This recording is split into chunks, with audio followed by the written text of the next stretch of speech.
At a swamp forest, something pulsed with a strange glow. It came from a chunk of wood. Inside that wood was an organism. It was a soft, yellow, slug-like creature, round and squishy, with a big, bulging eye on top of its body. It looked around, confused about where it was. This organism remembered scrolling through his phone, reading manga in bed before he unknowingly fell asleep. He froze when it hit him. He had died and somehow ended up in another world. He chose not to overthink it, since things like this happen, and people usually accept it fast. Instead, he decided to stay practical, check his surroundings first, and figure out how to survive. He started shouting, asking if anyone was there. But when he noticed creepy red eyes staring at him, he quickly realized it was better to stay quiet. There were bugs and miasma everywhere, and everything felt damp, like the peak of humid season. And strangely, he felt comfortable. He snapped back to his senses, knowing this wasn't the time to relax. He wondered what exactly he had turned into. He felt like nothing more than a lump. Suddenly, a screen appeared. It showed that he was a level 1 slime mold, a weak creature with a decomposer trait. His health points were critically low, so autophagy had started. He was told to eat or hibernate immediately. He tried to process the fact that he had reincarnated as a slime mold and that his health was dropping. If he didn't eat soon, he would die again. He quickly looked around, searching for anything edible. Then he remembered his trait, decomposer. Slime molds are decomposers. They can eat wood, so he tried it. Now he understood how slime molds eat. The moment he thought about eating, his body spread out and wrapped around the target. The taste was surprisingly okay, like a soggy biscuit. After 15 minutes, he had already eaten a noticeable chunk of the tree, and he was full. A notification appeared saying he gained enough experience to level up. He reached level 2, and his health became full, 35/35. Another notice said he wouldn't gain experience from dead wood for 1 hour. He also gained 1 skill enhancement point. The available skills were Decompose at level 6 and Pulsation at level 2. He understood Decompose, but he had no idea what Pulsation was. Still, he chose to upgrade it just to see what would happen. It became level 3 and activated immediately. He learned that it allowed the protoplasm inside him to flow back and forth, creating movement. It felt almost magical. The moment it activated, the knowledge just appeared in his mind, even though he didn't think he had a brain anymore. Since eating wood wouldn't give him experience for a while, he decided to explore. To him, it felt almost magical that he could change his body shape whenever he wanted. He spotted a mushroom nearby. If a human ate something random like that, they'd probably end up in a coffin. But as a slime mold, he could somehow tell this mushroom was a delicacy. He slowly found the shortest path and began to scoot over. Even though slime molds move slowly, scientists discovered through maze experiments that no matter how complex the maze is, they can always find the fastest path. Even more insane, one experiment recreated the Tokyo subway system, something human engineers took 10 years to design, and the slime mold figured out a more efficient route in just 26 hours. He kept crawling toward the mushroom, and eventually, he reached it and wrapped his body around it. Now, it was time to eat. To him, this moment felt like finally meeting someone face to face after a long online relationship. The mushroom appeared as a woman asking if he was tough guy bang bang. He confidently said yes. She turned to face him, and he instantly realized she was toxic, and he had been scammed. In short, the system alerted the slime mold that toxins had invaded his body. Nutrients were being drained rapidly, and he was ordered to detox immediately. He had been poisoned. So he quickly pulled himself away. The system reported that decomposition failed. No experience was gained. The toxins were removed, and the poison status was cleared. However, he lost body mass, and his health dropped to 17/17. That scared him badly. Luckily, he realized he could cut off a part of himself to survive, and it seemed like he still managed to decompose a small part of it. He decided to leave it alone for now.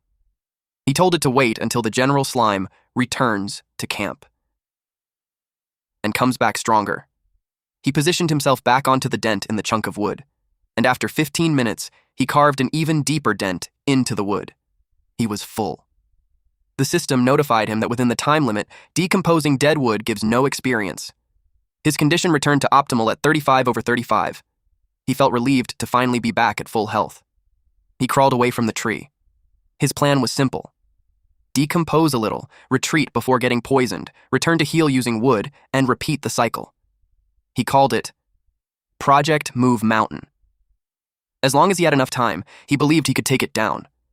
This encounter played out again, like those online lovers finally meeting in person. The mushroom woman told him to give up already since this was the 8th time. But this time, she was in cuffs and taken under arrest. In reality, the slime mold had finally conquered the mushroom. Decomposition was successful, and he gained experience. He also obtained poison resistance level 1. Now it made sense why he lasted longer and became more tolerant with each attempt. But to his surprise, he still didn't level up. He thought breaking down a mushroom would give a lot of experience, but it didn't matter. In a damp place like this, one thing was everywhere: mushrooms. The system notified him that the decomposition was successful, and he gained experience points from it. He leveled up to level 3. He also gained 0.5 skill enhancement points. He saw a straw pipe mushroom, which was safe and non-toxic. Decomposition was successful again, and that earned him enough points to upgrade to level 4. His poison resistance also increased to level 2, and he earned 0.5 skill enhancement points. He saw a monk's cap mushroom, highly toxic, but it gives a lot of experience points even if it was spicy. He also gobbled up a lot more mushrooms. He reached level 5 and gained 0.4 skill enhancement points. He was notified that decomposing mushrooms within 24 hours would no longer give experience points. His health points were full at 79 out of 79. Since he was full and had reached the limit, it was time for him to pack the rest of the mushrooms. While crawling on the way back, he happily sang about being a little mushroom expert, wearing poisonous mushrooms on his body as rations and protection. Just like he saw in the Animal World show when he was a kid, a crab uses sea anemones to scare away octopuses, so now he uses poisonous mushrooms to scare away monsters that want to eat him. He felt proud for solving his safety problem. Everything was going well until he saw something. Those bees were carrying a chunk of meat. He became cautious and hoped the poisonous mushrooms would scare them away. He tried his best to blend into the background. Unexpectedly, a tongue wrapped around a giant bee's body, and it got pulled straight into a frog's mouth. The slime mold was startled when he saw it happen. The giant bees surrounded the frog. He watched them fight while doing his best to stay hidden. The giant bees moved in on the frog, and stung and bit it. Although a single giant bee wasn't stronger than the frog, the swarm made up for it with numbers. He thought about picking up scraps from the fight. Logically, decomposing monster corpses should give much more experience than dead wood and mushrooms. The giant bees worked together against the frog. Eventually, the frog counterattacked with an empowered tongue. Using its long tongue, the frog slapped all the giant bees away, and then it gathered them into its mouth. The slime mold kept watching. Suddenly, a shadow hovered above the frog. Before it could even react, a snake-like creature had already eaten it. Blood splattered. This creature was a bird with a snake as its tail, and it noticed the slime mold. With nothing else he could do, he simply offered himself to it. It stared at him intently, and then it looked at the sky. Then it jumped away. The wind caused damage to the slime mold, reducing his health points by 30. But after that, everything went quiet. The night grew deeper. The slime mold settled on a chunk of wood. He made a hole and entered it, then covered the hole with mushrooms. He trembled as he realized he was at the bottom of the food chain. But luckily, because he was at the bottom, the gap between food chain levels was too wide, so he didn't end up on that monster's menu. At this point, the slime mold was already at level 5. His title was Weak Creature, and his trait was Decomposer. His health points were at 79 out of 79, and he had 13 remaining skill points. His skills were Decomposition at level 6, Pulsation at level 3, and Poison Resistance at level 2. Even leveling up 4 times in one night didn't change the fact that he was still a weak creature. As a slime mold, he wondered how he could survive and rise in the days ahead. He was exhausted and sleepy. He hoped it was all just a dream, and that when he woke up, he would be back under his blanket. Morning came. The mushrooms he used as cover started to melt from the acid. The acid dropped on him, causing him to lose some health points. He woke up from the pain and burst upward. The system notified him that he had gained a new skill called Burst, level 1. It stimulates the cytoplasm in his body to flow in one direction instantly, creating a powerful thrust. He can use it once every 5 minutes. The mushrooms scattered as he suddenly shot upward. He looked around to see who caused it. It was a snail that spat out acid. It melted the mushroom, and then took a bite of it. The slime mold got furious at this stinking snail. The snail noticed him. He was angry that it stole his mushroom. But what made it worse was when it dripped its saliva on his face, almost melting him. That, to him, was unforgivable. The snail tried to communicate with him, but he told it to stop acting like the victim. The snail looked dejected. Seeing that made him pause. They were both just struggling to survive, wandering this world, and trying to find something to eat. Maybe he was being too harsh. He decided not to make things harder for it. There were plenty of mushrooms anyway, so sharing a little wouldn't hurt. He told it to go ahead and eat. The snail happily gobbled up the mushroom. The slime mold suddenly felt like he had seen this kind of situation before. It was like a friendship born from a fight, a classic hot-blooded shonen trope. He started imagining them forming a party, increasing their chances of survival. Then changing classes, going on adventures, and building a bond strong enough to defeat a demon king. He realized that if he wanted to survive and grow stronger, companions might be necessary. So he invited the snail to form a party. They could watch each other's backs, and he would make sure it always had mushrooms to eat. The snail looked confused. Then, out of nowhere, it tried to eat him. It shocked the hell out of him. He barely managed to dodge, but he still got injured and lost 12 health points. His HP dropped to 62 out of 79, and he complained that it hurt like hell. That's when it hit him. Monsters in this world don't care about feelings. In nature, it's simple. Eat or be eaten. He had been fooled by its pitiful look. Even though they were both low-level monsters, it was clearly stronger than him. While it was busy eating, he took the chance to escape. But it noticed him and chased after him. He decided to use his remaining skill points and upgraded pulsation to level 4. Then he ran at full power. Our MC needed to run for his life. 3 minutes later, they had only moved a foot away from where they started, and the snail was already catching up. Its speed was almost the same as the slime mold. It inhaled deeply. Then it spat out acid. The slime mold took a direct hit. He lost 27 health points. His body split apart. He realized his consciousness stayed in the larger half, but he knew there was something more important to focus on. The snail approached him and opened its mouth. And it ate him. He split his body again, and the smaller part escaped. The snail was ruthless, and all he could do was endure. After the snail finished eating that part, it came for him again. He grabbed a nearby mushroom. The snail lowered its drooling, tooth-filled mouth toward the small yellow slime mold. But instead of being eaten, he used burst and shoved the mushroom straight into its mouth. It choked on it. It tried to shake the blockage away, but a few seconds later, it dropped dead. The system notified him that the target had been defeated. He gained experience points and leveled up to level 6. He also gained 0.6 skill enhancement points. His strategy worked exactly as he expected. He realized that even though the snail had many teeth, it still relied on acid to dissolve food first, because it had no poison resistance. The slime mold rejoiced after successfully defeating his first monster in this world. He became curious about what kind of surprise decomposing a monster would bring.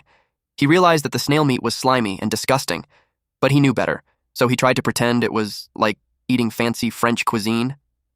That didn't help. It just made him want to vomit. The taste was horrible. It was salty and sour, and the texture felt like thick snot. It was disgusting to the core.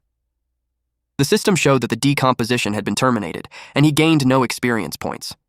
He thought about throwing it away, but that would be a waste, especially since he risked his life to get it. And if he didn't get stronger soon, reality wouldn't allow him to be a picky eater anymore. His choices were simple: die or endure. So he tried again. He even pretended to pinch his nose, despite not having one, and swallowed it in one gulp. It was still disgusting. But this time he finished it completely. He threw the shell away, and right after that, the system notified him of the experience points he gained. He leveled up to level 7 and was restored to his optimal state. He couldn't believe he was restored because he felt even worse. He now had 1.4 remaining skill enhancement points. His upgradable skills were decomposition level 6, pulsation level 3, poison resistance level 3, and burst level 1. He simplified them in his head. Decomposition means eating, pulsation means running away, poison resistance means tanking hits, and burst also means running away. He complained that he didn't have a single skill meant for attacking, but complaining wouldn't change anything. He also knew his strength wasn't enough. Even if he had an attack skill, he wouldn't dare provoke stronger predators. So he chose to upgrade pulsation. Pulsation leveled up to level 4. He immediately wanted to test how much faster he had become. In one movement, he covered a distance of 20 centimeters. It was definitely faster, but 20 centimeters per second is only 0.78 kilometers per hour. And that made him want to cry. 1 week later, he had almost finished consuming the tree trunk. Hiding there was safe, but his resources were nearly gone. He only had enough left to level up twice. Now that he understood the physical limits of a slime mold, he decided it was time to find a new base. He decided to resupply one more time before setting off. By flattening his body and spreading into vein-like strands, he could move in multiple directions at once. The higher his health points, the more cytoplasm he had, and the wider his exploration range. He branched out like vines. In one direction, the system notified him that he successfully captured 3 white fungus mushrooms and stored them in his body. On the opposite side, he captured 6 small straw mushrooms and stored them as well. After mastering control of his body, he could store things inside himself or even decompose them while exploring, greatly increasing efficiency. In other parts of his body, he continued decomposing, and it was successful, earning him experience points. His poison resistance increased to level 4. Then he reached something that couldn't be decomposed, and it hurt him. He lost 9 health points. He immediately realized it was that thing again. He was hit by acid. Fortunately, his speed had improved. This time, he only lost 7 health points. Suddenly, a snail appeared right in front of him. He noticed this one was much faster than the previous ones. Still, he felt confident he wouldn't get hit again. Unfortunately, the moment it spat acid, he was struck head-on and lost 33 health points. The snail looked relieved, but in the next moment, it was caught off guard. The slime mold shoved a poisonous mushroom into its mouth. He revealed that he let himself get hit on purpose. After learning its weakness, dealing with it was as easy as flipping a hand. That was the difference in intelligence. The snail struggled, but he didn't let go. The poison spread through its body. Soon after, the system notified him that decomposition was successful, and he leveled up to level 10. The slime mold felt uncomfortable, but he couldn't deny it. The experience gained from decomposing monsters was incredibly high. He continued traveling, but then he spotted a creature hiding. He assumed it was another small snail, but when it came out, it was actually a blade-legged centipede. It towered over the slime mold. Seeing its sharp legs, the slime mold felt a chill of fear. It rushed toward him at high speed.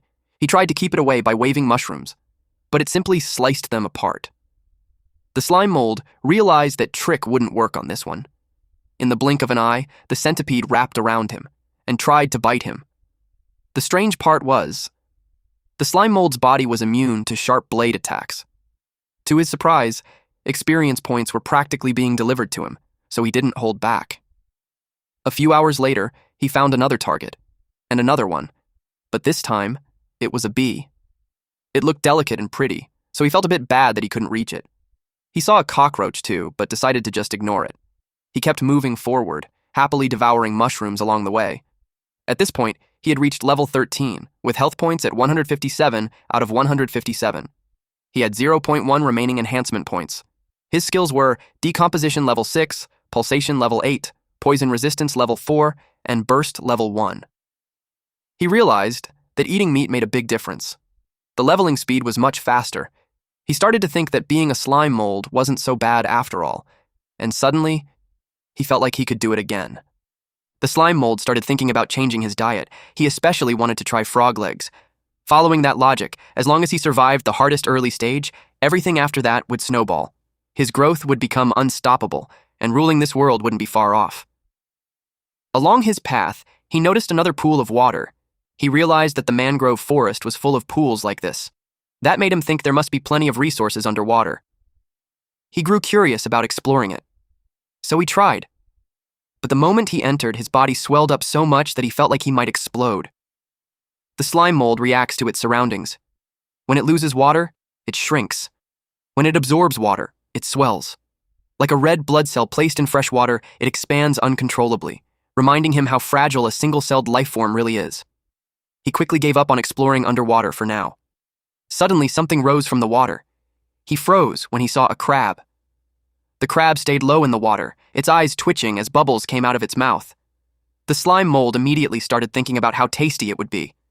Those thick, juicy claws. The rich crab roe. Finally real food after eating bugs for so long, he even tried inviting it to come closer. The crab moved onto a rock in the middle of the pool. It stayed cautious. He realized the crab wasn't falling for his tricks. So he decided not to waste more time. Jumping into the water just for a bite wasn't worth the risk. He thought of another method, maybe dissolving poisonous mushrooms into liquid and pouring it into the water. But suddenly, the crab attacked. It fired a barrage of bubbles. The attack hit him directly. It pierced through his body. The slime mold went pale as he saw the hole left by the water blast. Before he could react, the crab fired again. He rushed away and hid behind a tree. He realized that this creature's water attack could actually hurt him. Its strength was clearly on a different level compared to the bugs he fought before. If he stepped out, he'd become an instant target. So he waited. This would turn into a battle of patience. After a while, the crab went back into the water. He peeked out and thought it had given up, but then to his surprise, it climbed onto the shore. It moved fast and rushed straight toward him. He panicked. The moment he realized it truly intended to eat him, he hurried and climbed up the tree. He was left speechless when he suddenly became the prey. After climbing the tree to create some distance, he thought of circling around the trunk so the crab wouldn't be able to hit him with its water attacks. But on the tree trunk, he ran into another creature. It startled him at first, but when he realized it was just a spider, he told it to move. It didn't. He started getting annoyed. He warned the spider not to be ungrateful and move aside. He even bragged that he had eaten plenty of bugs like it. The spider attacked. It used arachnid slash and cut off a part of the slime mold's body. He was shocked. He thought he was immune to blade attacks. He lost 30 health points. The spider was level 16, and its technique, Way of the Sword, was already at level 8. While he was distracted, a water attack shot toward him. It hit him, making him lose another 17 health points. Now he had the spider in front and the crab behind him. He felt incredibly unlucky. Once again, he was cornered. The crab fired a bubble barrage, its water gun. The slime mold quickly deformed his body, causing the attack to hit the spider instead. The spider lost a limb. It froze for a second. Then it got furious and turned on the crab. It fired arachnid silk shot, followed by another arachnid slash. But the crab blocked it with its crustacean carapace skill. Then it counterattacked with crustacean clamp, while the spider responded with arachnid silk control. The crab was immobilized. The slime mold's plan worked. He shifted the aggro, letting the tiger swallow the wolf. The crab struggled to break free. The spider aimed for its eyes. But at the last second, the crab shoved it away. The impact was strong enough to make the spider's limbs tremble. Then the crab kept attacking the spider. The spider created distance. Then it wrapped the crab's claw in its web. It circled around the crab while continuously using arachnid silk control. The crab was fully immobilized, and the spider looked proud of its work. The slime mold didn't expect the spider to turn things around like that. But then, the spider noticed something strange. The bubbles coming from the crab's mouth started moving. A surge of water burst out. The crab went into a frenzy. It spun wildly while firing water blasts in all directions. And it sliced through the spider's body. The attacks were everywhere. Its survival instincts had kicked in. Even the slime mold almost got hit. Eventually, the water barrage stopped. The spider in front of it had been cut into pieces. The slime mold carefully peeked to check if the attack had ended. Then he slowly moved closer. He noticed that the crab had weakened after that outburst. Now he had to finish it. But how? If he covered its mouth, he'd risk getting eaten. If he used poisonous mushrooms, he wouldn't be able to force them in once the crab shut its mouth. And if he waited too long, it might recover and become even harder to deal with. Then he noticed a rock nearby. He tried to store it in his body, but the system notified him that he didn't have enough space. He remembered that his internal storage depended on his health points. Since he had lost a lot of his body earlier, and the rock was huge, it didn't fit. So he spat out all the mushrooms first. This time, he successfully stored the rock. The weight shocked him. It was insanely heavy. The crab turned its eyes toward him as he declared he was there to collect it. He jumped down from a branch with the rock inside his body. The crab, sensing danger, fired another water blast.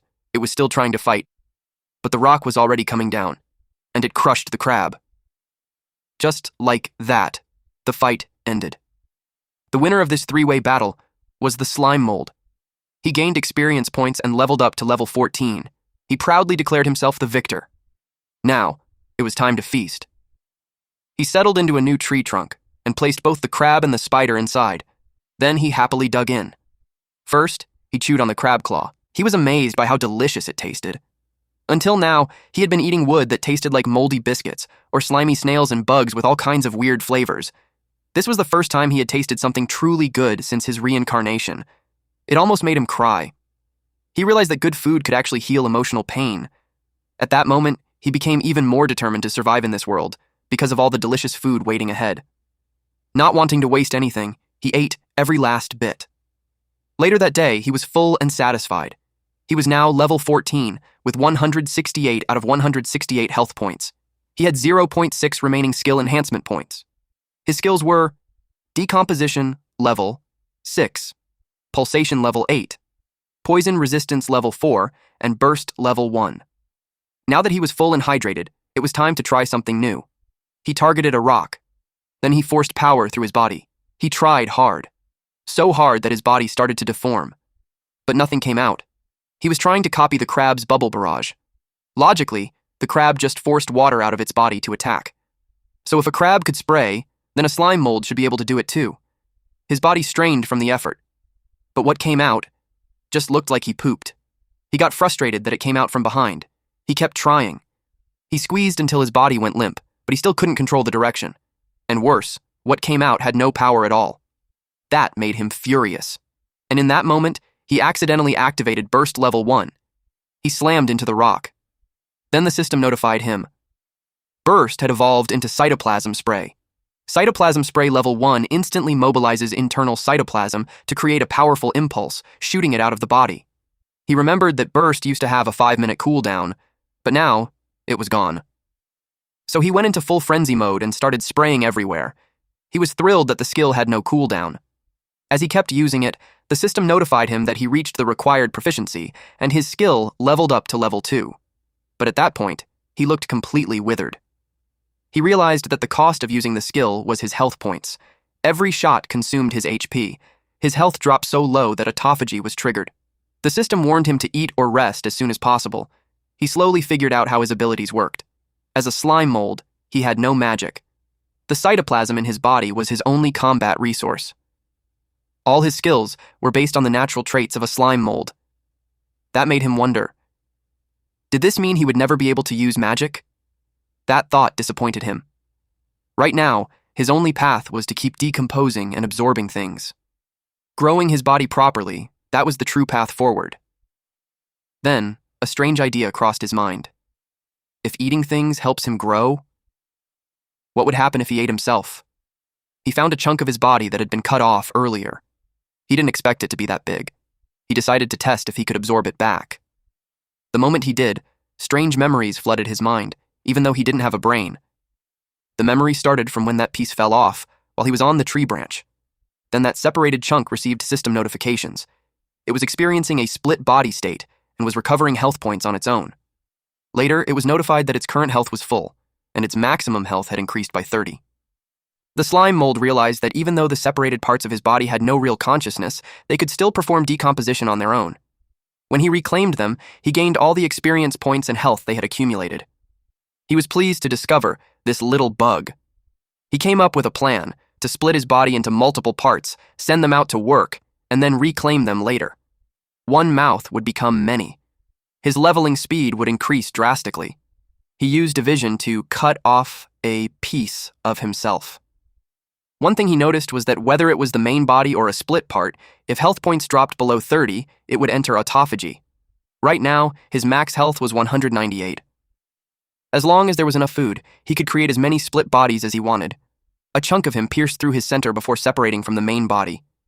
He was surprised that his idea actually worked. He couldn't help but grin. This felt like learning a shadow clone technique straight out of an anime. So, he made more. One chunk was assigned to a withered log. 2 others were sent to handle nearby mushrooms. The slime mold was now level 14, with 198 out of 198 health points. He had 0.6 remaining skill points. His skills were Decomposition level 6, Pulsation level 8, Poison Resistance level 4, and Cytoplasm Spray level 2. Now that his clones were set, he decided to finish decomposing the remaining spider meat to restore himself to peak condition. After all, when hunting, safety comes first. As he became more familiar with his slime mold body, he realized just how much stronger he had become. He was immune to normal piercing and slashing attacks.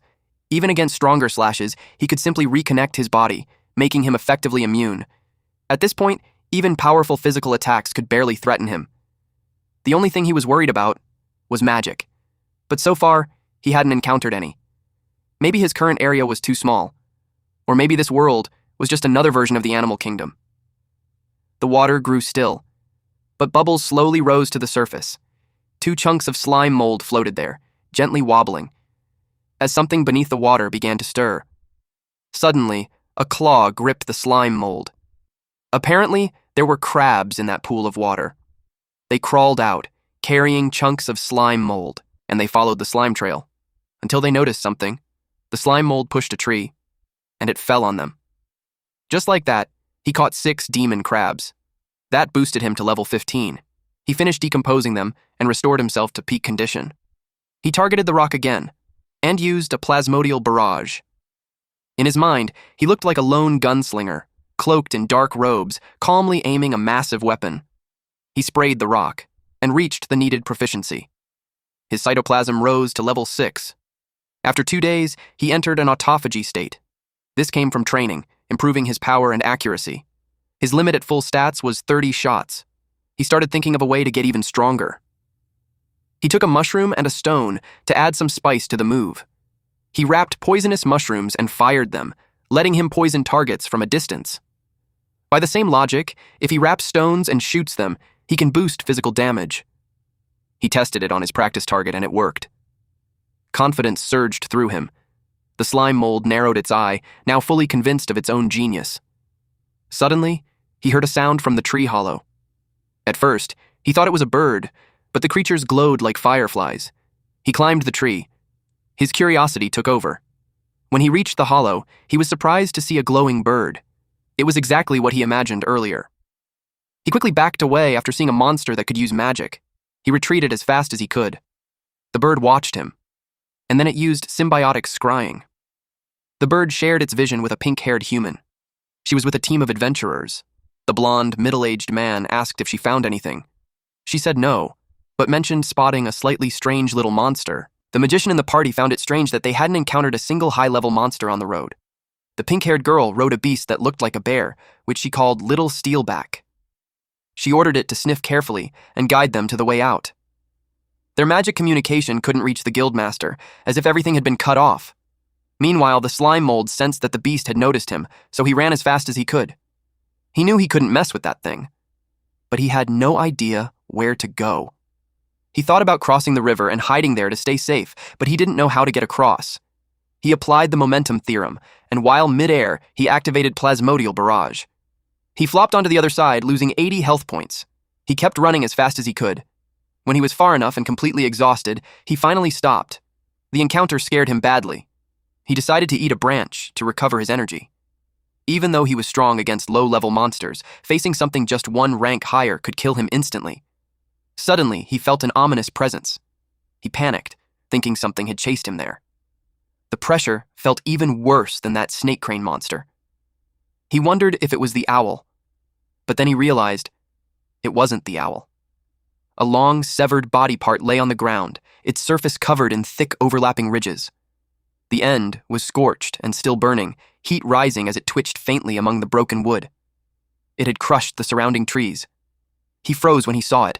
It was a finger. He immediately thought of it as a golden finger. His instincts told him that if he decomposed and absorbed that high-level magic beast's finger, he could bridge several gaps in strength instantly. He might even evolve because of it. He moved closer to it. Once on top of it, he began dissolution. His body spread out, and it got to work. However, the system notified him that decomposition failed because the skill level was too low or the target's level gap was too large. It triggered inviolability, and his cells suffered backlash. He continuously lost health points. So he activated autonomy, splitting his body and propelling himself away from that part. He landed on a nearby branch and started eating it. He was annoyed at what just happened. If he had known, he would have used all his enhancement points there first. A top-tier material was right in front of him, yet he couldn't decompose it. The feeling was like a eunuch visiting a brothel. The target was also too big. His internal slime mold space couldn't hold it, so he couldn't take it even if he wanted to. He kept thinking about what to do. He considered leveling up first, maxing out decomposition, then coming back later. He felt a tremor and thought it was an earthquake. The ground beneath him started to crack. Suddenly, it opened up, making the finger and nearby trees fall in. He immediately used plasmodial barrage to escape. He landed on another tree, but it was also affected. He knew he couldn't fully get away. After swallowing several trees, the ground began to close. Fortunately, it stopped. If not, he would have fallen in since he was so close. That experience made him tear up as he admitted how scary the outside world was. The farther he went, the more insignificant he felt. He realized he couldn't be arrogant anymore. His only path now was to stay hidden, decompose, and farm. Little did he know, underground there were eggs and hidden treasures. The finger fell much deeper. It was surrounded by sharp spikes like it was inside a mouth. Then a violent impact tore through it. The slime mold's location was quite far from the owl, and it was also some distance from the golden finger. He made a temporary base there and decided to wait until tomorrow before going back to reclaim his split bodies. He used dissolution to create a hole in the tree trunk. He made the entrance smaller, then expanded the space inside. That way, slightly larger monsters wouldn't be able to get in. This marked the start of his construction. He dissolved the inside of the trunk to make more space. After clearing it out, he placed a luminous mushroom. Then he settled onto a self-made sofa. He looked comfortable in his new place. His temporary base had a well-thought-out design. It was split into two sections. The upper chamber was his main resting area, while the lower one was larger but blocked off with poisonous mushrooms, connected only by a narrow passage. He grabbed a stick and started eating. From that moment on, he was a mold with a home. It made him feel safe. But his peace didn't last long. A loud noise disturbed him. He went outside and yelled at the source. He saw a swarm of bees. Now he understood why they were called flying fighters. Then he got an idea. As the bees flew past, he struck them with rocks, smashing their bodies one by one. With that, he gained experience points. Because of what he did, all the bees turned toward him. He quickly hid inside. The bees followed him in. He let out a deep sigh. The bees that tried to sting him got stuck in his body, leading to their defeat and giving him more experience points. He turned into something like a lump of sticky insect glue. He released 2 bees. They flew back to their nest. The slime mold followed them. He found their hive. He noticed more bees gathering nearby. Suddenly, many of them appeared. They all charged at him. He welcomed them, knowing their attacks couldn't hurt him. To him, more enemies just meant more gains. Soon he was surrounded. The temperature around him rose sharply, and his cells began to undergo apoptosis. The slime mold was surprised they could do that. He counterattacked with a plasmodial barrage, wiping out many bees at once. One large bee raised a beeswax shield, and he was pushed back. He realized that the bees near the hive were much stronger than the ones outside. Then, the bees pulled out their stingers and used them like wands. A small magic circle formed to summon more of their swarm. The slime mold realized this was an evolved form, from a worker bee to a guard, and now, a bee mage. The bee looked fierce. It charged at him. Our boy then fired a plasmodial barrage and sprayed in all directions. Several bees were wiped out instantly, but there were too many in the swarm, and every attack consumed cytoplasm. His health points kept dropping. Luckily, he was firmly attached to a large tree. By shapeshifting and slipping into the trunk to decompose it, he could keep resupplying. His health points began to recover. More bees with beeswax shields appeared. He used a stone to strengthen his attack, but there was only one stone left in his space. He kept striking the shield. Some bees tried to sneak behind him. He found it funny that they delivered themselves right to him. They got stuck in his body. He acted like he had no choice but to accept them. He gained 4 bee spears and 1 bee stinger. Now, his space was almost full. He threw a stinger coated in slime, and it pierced through the bee's shield and hit directly. The bee mage finally made its move. It formed another magic circle. The slime mold noticed the others starting to retreat now that they understood how strong he was. The bee mage continued to wave its wand. The bee mage created a golden orb. The slime mold thought it was honey and wanted to taste it, but it was a spark ember, a basic form of magic. The bee mage moved its wand, directing the ember toward the slime mold. He was caught off guard. He lost 70 health points. More fireballs followed. This was a strong counter against him, especially with the splash effect. Now that he understood he couldn't win, he decided to run. He scurried away as explosions went off behind him. He fired back with a plasmodial barrage. The bees saw it coming, and a bee warrior stepped in front to shield the mage. The bee mage kept launching fireballs while staying protected. Our MC then noticed it could even buff itself, which felt completely unfair. He ran faster, starting to panic. The bee mage summoned another swarm. This time, it called self-destruct bees. They rushed straight at him. When one hit the tree trunk, it burned a hole through it. Then came a chain of explosions. The slime mold was blasted away. He landed on a branch. The bee mage kept watching him. He tried to stabilize himself, but the branch snapped. He began to fall as the bees closed in around him. Meanwhile, the bee mage prepared a larger fireball. When it was ready, it launched it toward him. Now, aside from being surrounded by self-destructing bees, a massive fireball was also chasing him. It felt like the sun itself was falling on him. The explosion was so huge that it even caught the attention of those near the lake. Smoke covered the area. Trees were burned. The bee mage ordered the bee warriors to stay on guard. Suddenly, it sensed something. The slime mold launched a sneak attack on the nest. The bees rushed toward him, but he told them they were too late. Most of their forces were outside, and the few left couldn't stop him. From the very beginning, while burrowing into the tree trunk to decompose and recover, he had also been quietly extending his body, creating a hidden passage to the nest. Then, when he was forced behind the trunk, he used most of his health to create a split body to distract them. As expected, they focused all their attacks on the split body, giving him the chance to slip through the passage into the nest. He dove inside, and spread his body like branches to search. It covered a wide area. The first chamber he checked was wrong. The next one was also a dead end. He got excited when he found where they stored honey, but it wasn't what he needed. He decided to come back for it later. He moved deeper through the trunk, and finally found what he was looking for. It was the queen bee. The bees rushed toward him. They were furious and terrified. Our MC grabbed the queen as a hostage.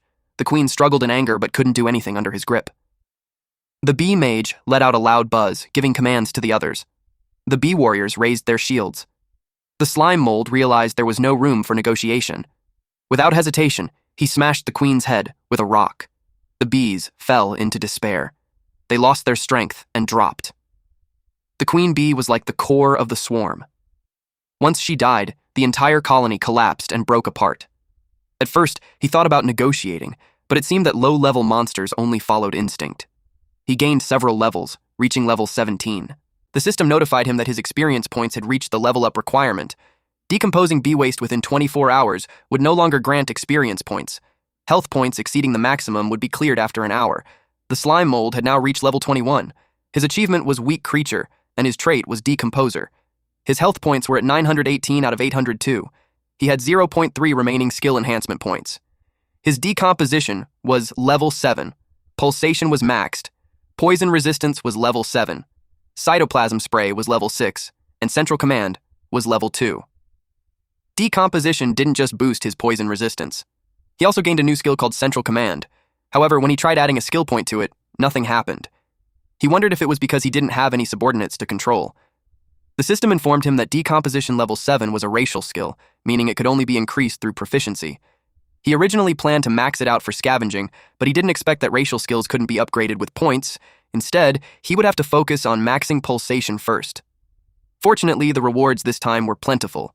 As his health points increased, the internal slime mold space expanded as well, and the honey was also a valuable resource. If he absorbed the honey, each one would grant him 400 health points. Aside from that, he still had a few stones stored inside. He looked at the bee corpses scattered on the ground. He felt confused. Even without a heart, he still had mixed emotions.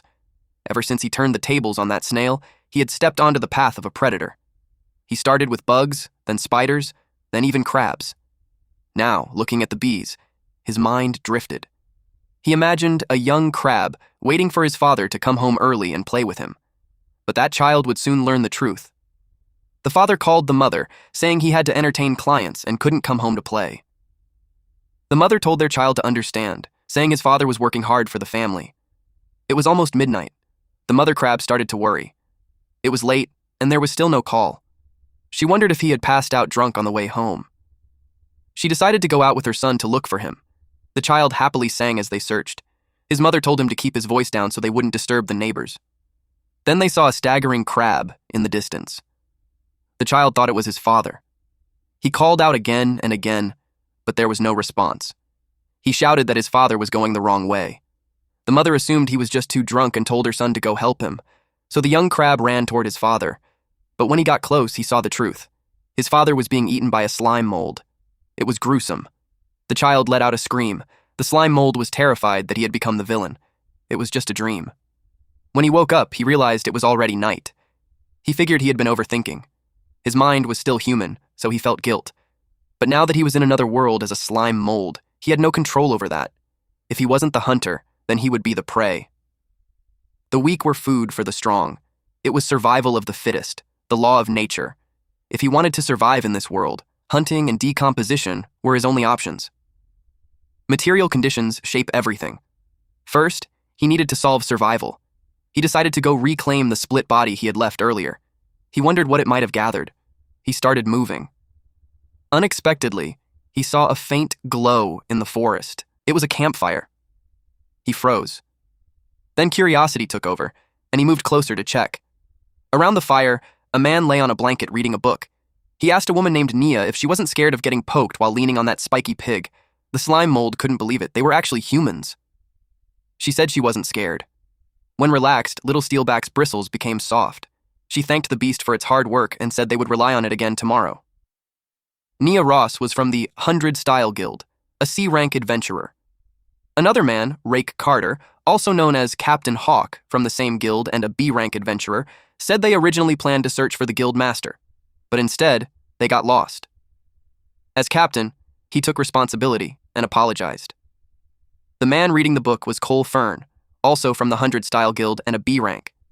He said magical communication was cut off, there were no signs of high-level magic beasts, and even the forest had turned into a maze. No one could have predicted so many strange things happening, so there was no need to blame himself. He added that although they hadn't found the guild master yet, there was no need to worry too much. After all, their guild master ranked among the top 3 leaders of the 8 great guilds.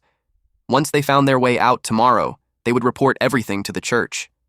The guild master's strength was beyond doubt, but it had been 2 years since anyone had contact with him. Rumors said the guild had fallen under suspicion from the church. Coincidentally, the guild master had only come here after accepting a mission personally assigned by the Pope. The guild master of the 100 Style Guild was Gon. 10 years ago, he founded the guild. Unlike others with strict entry rules, his guild accepted anyone, no matter race, profession, or level. The only requirement was to follow their principles: no deception, no abuse, and no evil. The resources Gon gained from hunting monsters were shared fairly among all members, helping everyone grow. Because of this, the 100 Style Guild became known for its generosity and unity, quickly rising to become one of the 8 great guilds. Also, as the 100 Style Guild grew faster and faster, rumors spread that it had drawn the church's suspicion. 2 years ago, Gon told them he was heading to the swamp forest for a mission, but since then, there had been no news. Without the guildmaster's protection over those 2 years, members were poached or scattered. The once glorious 100 Style Guild had become unstable. Gon had recognized Rake's talent, which was why he formed this squad to search for him. In the end, only the 2 of them answered his call, so he was grateful. Nia shared that if Gon hadn't founded the 100 Style Guild, someone with a niche profession like hers would never have become an adventurer. But Cole believed that someone like her, who could control intermediate magic beasts, would be fought over by many guilds. If something had happened to Gon, she wouldn't need to worry about finding a new home. That annoyed her, so she told him to just go to sleep. He playfully apologized and told her to pretend he hadn't said anything. Meanwhile, the slime mold was eavesdropping on them. He couldn't hear everything clearly, but he knew that gathering information about the human world was important. He tried extending part of his body to act as a receiver. His body slowly crept forward. Cole immediately sensed a monster.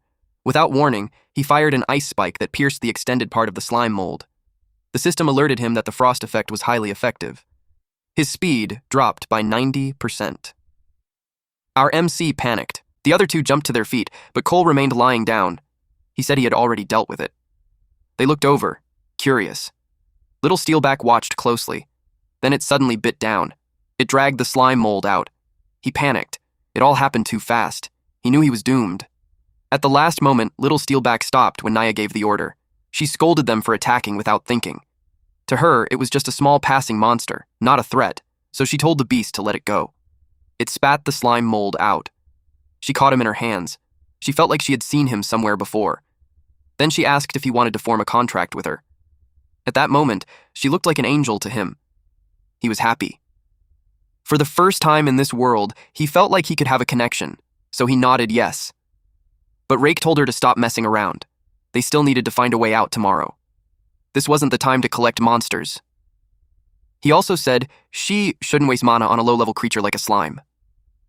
The slime mold tried to correct him. He wasn't a slime. He was a slime mold. Nia had no choice but to let him go, though she looked disappointed. The slime mold realized they couldn't hear him speak. He quickly thought of a way to communicate. He stretched part of his body. It looked like tentacles. The adventurers became curious, but also cautious. He tried to spell out yes to show he was intelligent, but Rake thought he was just secreting waste. He even found it interesting since it was a rare sight. Nia, on the other hand, didn't know how to react. The slime mold was horrified when he realized something. These people didn't speak his language. He slowly backed away, feeling defeated. He gave up trying to communicate. If he pushed it further, they might see him as a strange monster and kill him. Still, at least he confirmed one thing. There were humans in this world. There was just a language barrier. The slime mold crossed the swamp and returned to where he had been before. This time, he hoped he wouldn't run into the owl again. Suddenly, the nucleus command activated. It started giving off a steady beeping signal. With it, his perception sharpened, and he immediately located his body. He could see it clearly. He sensed the position of his split body, finally understanding the effect of nucleus command. He didn't waste a second and moved right away. As he got closer, the signal grew stronger. He was impressed by what he saw. His split body had grown massive. He wondered how much it had decomposed. He used reclamation, and it worked. He gained a huge amount of experience points, and his health points exceeded the maximum again. He moved on, and reclaimed another one. It succeeded, giving him more experience and pushing his health past the limit again. His poison resistance also rose to level 8. He kept reclaiming, reaching level 22. He moved to the next location, but the signal grew weak. He looked around, searching for his experience pack. He found it among some mushrooms, but a snail was eating it. He attacked instantly and blew its head off. His body trembled. He felt bad for his poor little piece. Luckily, Dad was here to pick it up. He moved toward it, but suddenly a tongue shot out from the mushroom pile and grabbed the split body. It was eaten by a frog. He snapped. Anger hit him hard. He felt despair as his baby was devoured. He swore the frog would pay. He fired a plasmodial barrage. The frog noticed him, but it was too late. The attack hit its face. He wanted it to choke on it. Problem solved, or so he thought. For a moment, he even felt like he could go challenge that snake-tailed bird. But then, our MC realized something was wrong. The frog caught the rock with its tongue, and then it jumped away. It slipped back into the water. But the slime mold wasn't about to let it escape. He waited, and the moment the frog peeked out, he blasted it with slime-coated rocks. The frog instantly dove back underwater. The rocks sank into the pond. He grew annoyed. If it stayed underwater, he couldn't do anything. Suddenly, it leaped out again. He realized something. Frogs were amphibians. They had to come up for air. This time, he would make sure it died. The frog launched itself with full force. The skill was called power release. It tried to swallow him whole, but at the last second, he dodged. The frog slammed into a rock instead. While it was still mid-air, he countered with a plasmodial barrage. The attack struck its head. Then he extended part of his body and latched onto a branch like Spider-Man. He landed safely on the trunk. He noticed the frog wasn't retreating. Instead, it was trying to lure him toward the pond, where it had the advantage. After the hive battle, he had gotten a bit cocky. Now he realized something.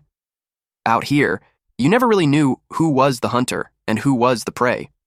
He reminded himself to stay humble. The frog had lost its right eye from the attack. It became furious.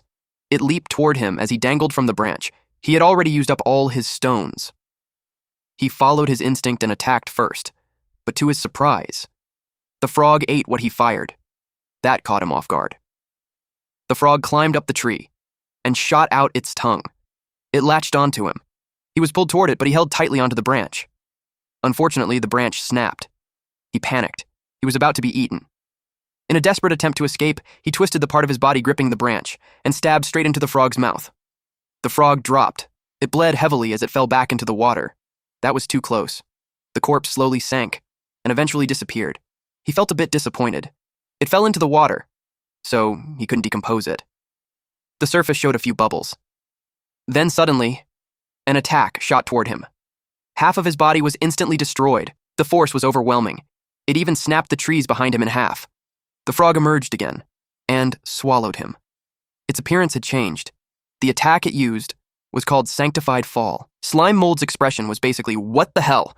The creature threw its head back, mouth wide open. Its eyes bulged as its body jerked violently. It unleashed red liquid from its eyes and tried to hit Slime Mold. Slime Mold extended part of his body so he could reach the branch and transfer there. He dangled and jumped from one branch to another. He stated that a wise mold doesn't fight when the odds are against him.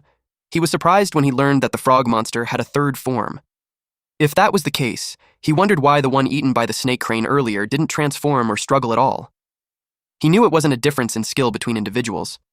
He wondered how a low-ranking monster deserved such an insane form. He thought it was weird, but he decided to focus on retreating first. He was spooked when it got close to him. Apparently, the frog also used its tongue to dangle and move around like him. The nerves in its eyes bulged.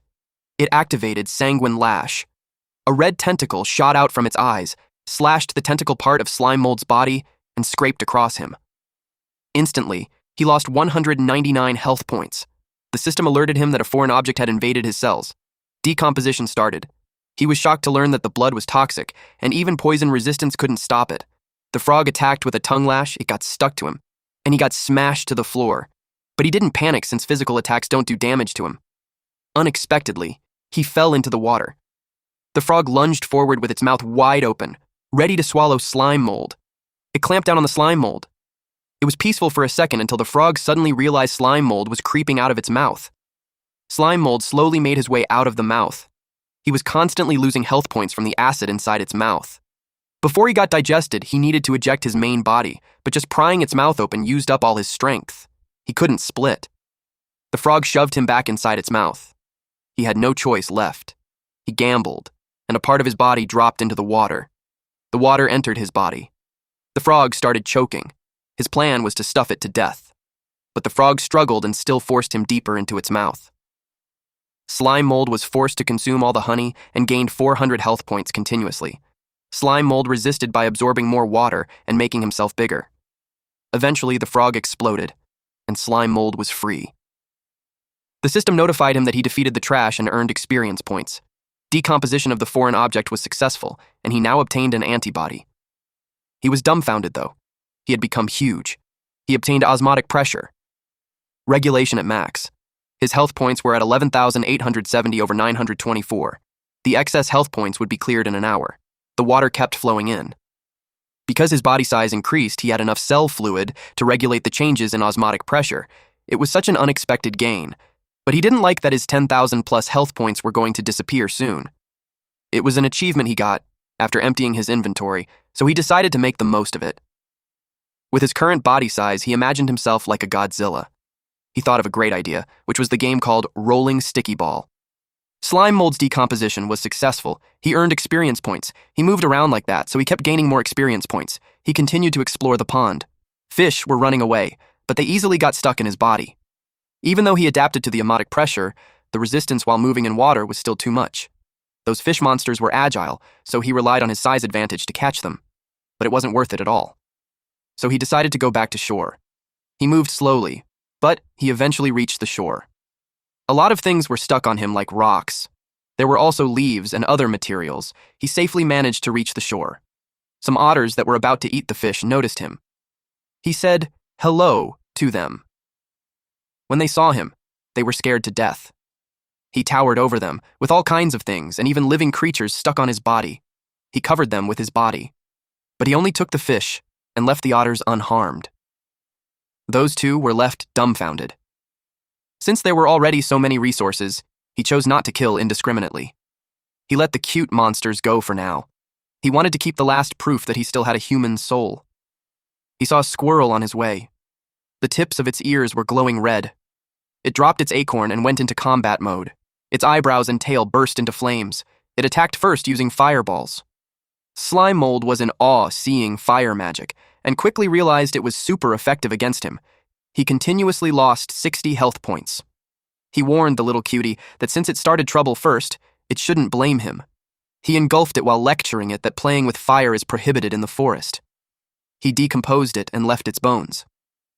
The system notified him of the experience points he earned. Meanwhile, somewhere in the forest, beasts were locked in a fight. A large lizard beast was struck by something that looked like a tree. It stood tall and twisted, like a living tree made of pale flesh. Long, branch-like limbs extended from its body, bending at sharp angles, while a glowing core pulsed inside its split trunk. The lizard cried out as it took a huge hit to the head. It counterattacked with a water ball, which was actually acid spit. A portion of the tree melted. It ejected a slime-like creature, and it dove into another trunk and merged with it. The lizard was getting annoyed. It used Wild Rush and charged at it. The tree extended its vines to strike the lizard and stop it from getting closer, but the lizard dodged them well, until a vine suddenly shot up from the ground. The lizard's foot was restrained, and a vine pierced through it. The vine inside the lizard's body slowly produced flowers, and those flowers bloomed. The lizard sensed something was wrong, until eventually its eyeballs were covered in small boils, and then those boils exploded. It was in so much pain that it started moving wildly and slashed the vines restraining it. The tree didn't expect it to jump so high and land on its back. Its eyes were still bleeding non-stop. After that, it immediately stood up. Using its tongue, it activated thermal vision, so it could still sense everything around it. It pushed forward and rolled its body, causing some of the tree's branches to snap. After that, it created some distance. Then it released a water jet, which was laced with poison. The core of the tree started to disintegrate. Then the lizard let out a loud roar. Its body trembled and its veins bulged. Then it transformed. It sensed something big. That was slime mold. Concurrently, the system detected a foreign object and activated the antibody. Decomposition was successful, and he gained experience points. After receiving another notification like this, he became curious about what that foreign object was. He decided not to pay much attention since he already had antibodies. He hurried and swallowed more since there wasn't much time left. He kept rolling, but he sensed something wasn't right. Logically speaking, the area he had slimed over should have been dozens, if not 100 acres. He wondered why the forest was so dense. He considered that the earth itself might be moving. He saw a silhouette of an explosion, but it disappeared instantly. He thought he was just imagining things because there was no sound at all. The system notified him that the time was up. It cleared the excess health points. He was back to his original form. Slime Mold was now at level 49. His trait was Decomposer, and he achieved Weak Creature Lord. His health points were at 2,891 over 2,891. He had 16.8 remaining skill enhancement points. His decomposition was at level 7. Pulsation was maxed. Poison resistance was at level 7. Cytoplasm spray was at level 6. And central command was at level 2. He was impressed that after all that chaos, he reached level 49. The system notified him that nutritional overload was complete, and the next activation requirement was increased by 5 times. No experience points would be gained from decomposing anything within 1 hour. His space was full, so he needed to clear it. He wondered what Weak Creature Lord meant. To him, it sounded like being the boss of a kindergarten. He decided to clear out the slime mold space first. Even though it expanded, there was too much junk, and it was making him sick. His body swelled and tightened, the slime bunching into thick folds. The single eye bulged and shook as everything inside pushed upward, moments away from being expelled. He vomited out all the junk, like bones. He felt relieved once it was done. Now that he dumped everything out, he felt lighter, but since he wouldn't gain experience points for the next hour, he had no idea what to do. Suddenly, the system notified him that when he reached level 60, he could choose between class change or evolution. Just as he expected, it was the path for monsters in this world to grow stronger. He imagined slime mold magic, like mimicry. That kind of change would make both class change and evolution bring a real transformation, like animals gaining intelligence. And with that form, he could learn magic and dominate the entire world. Suddenly he heard the sound of wings flapping. Something flew past him. There were 3 bee mages. He was surprised to see all 3 together. He decided to follow them. He caught up quickly. There were large lumps connected all around the trees. He was impressed to see that the nests were linked together in patches on a massive scale. He wondered if this was the evolved version of a swarm as a collective. The bees were busy with their own roles. Until a 2-legged beast stepped on one of the nests, splitting it in half. It was a huge bird, and it started eating the eggs in the nests. Slime Mold remembered that bird.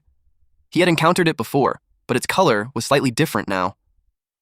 He still remembered how terrified he was back then, so scared that he almost lost the will to survive.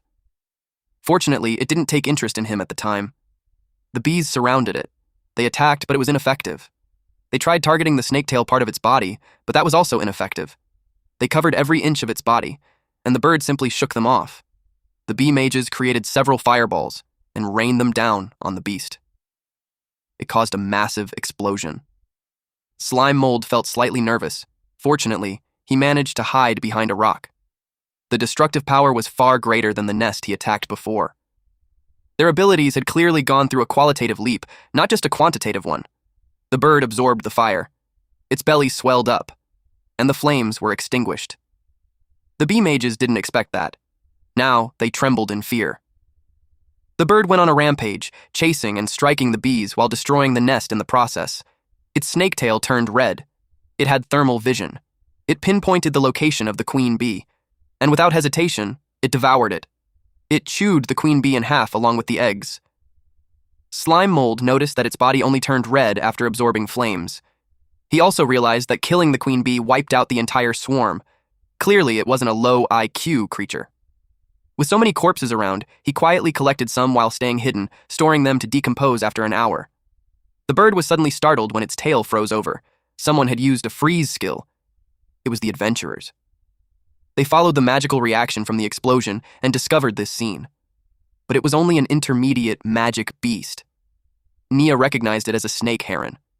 Rake warned them not to let their guard down, because it already seemed to be at lord level. Slime Mold saw the humans from before. It looked like they were planning to hunt the strange bird.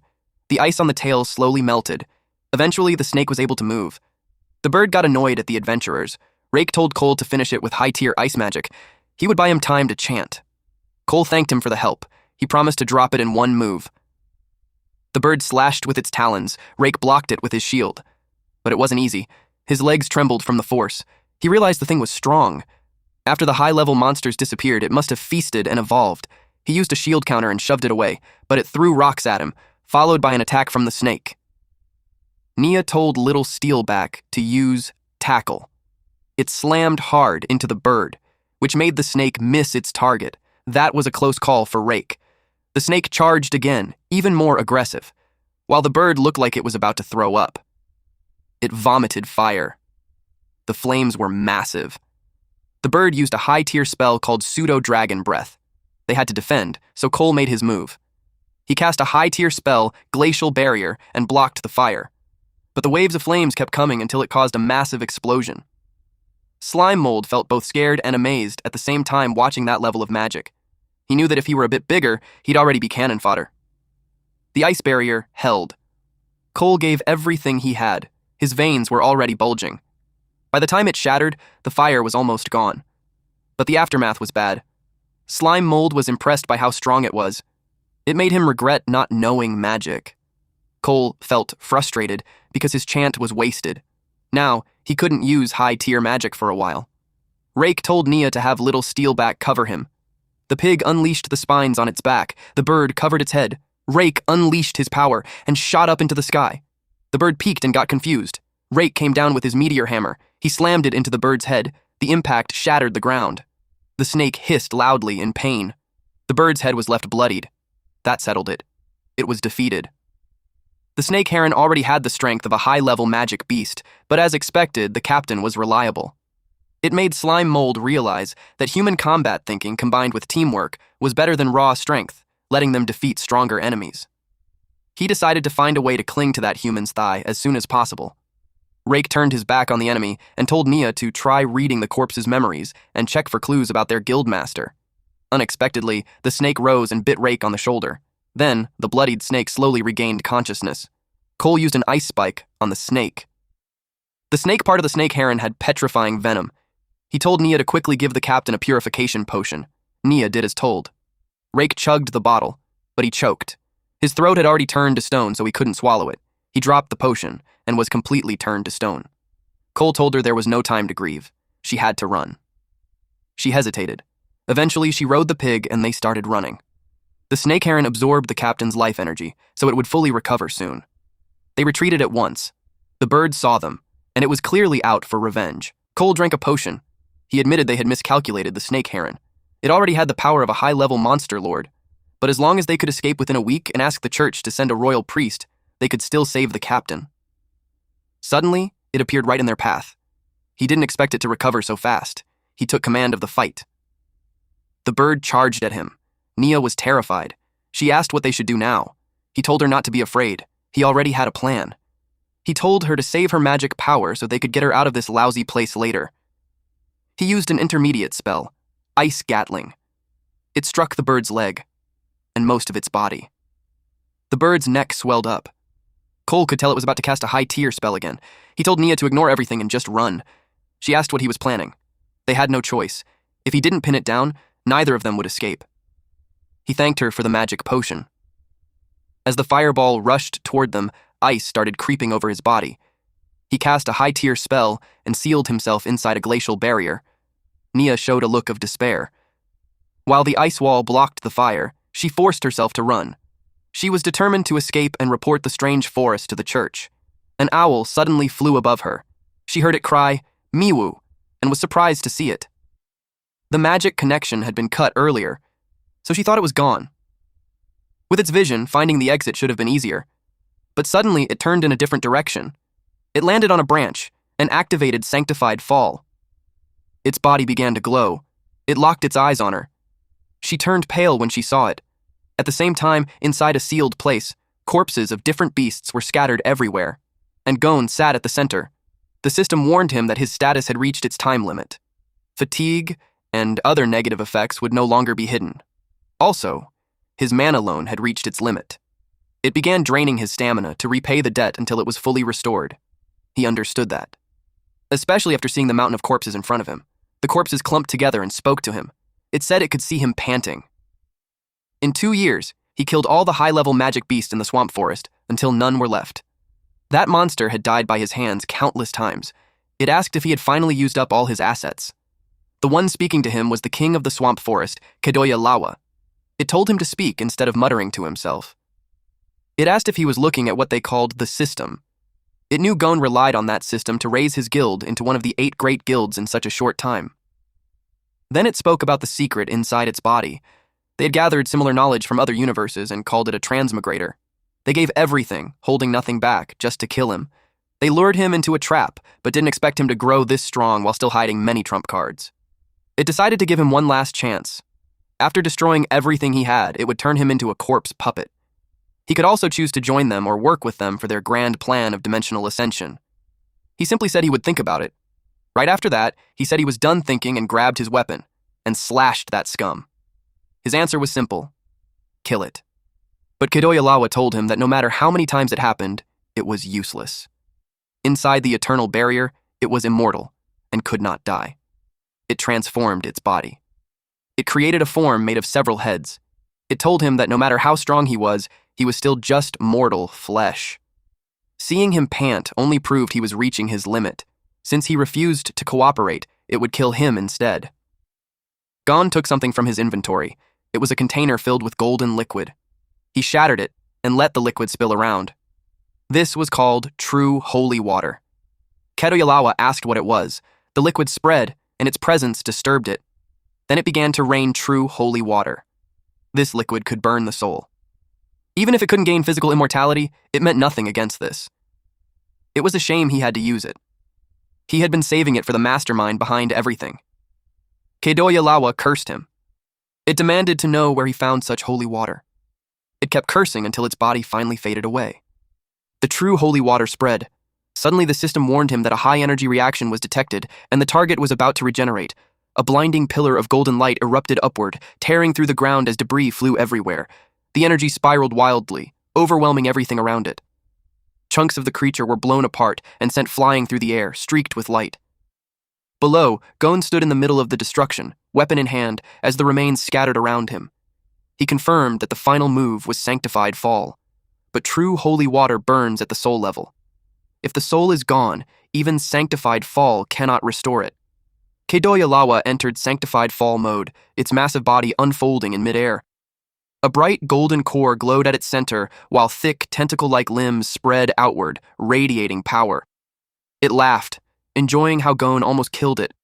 It knew Gon didn't expect his trump card to fail. Gon realized it had gained the power of adaptation. He asked how it obtained it so quickly. Yahello thanked him for that.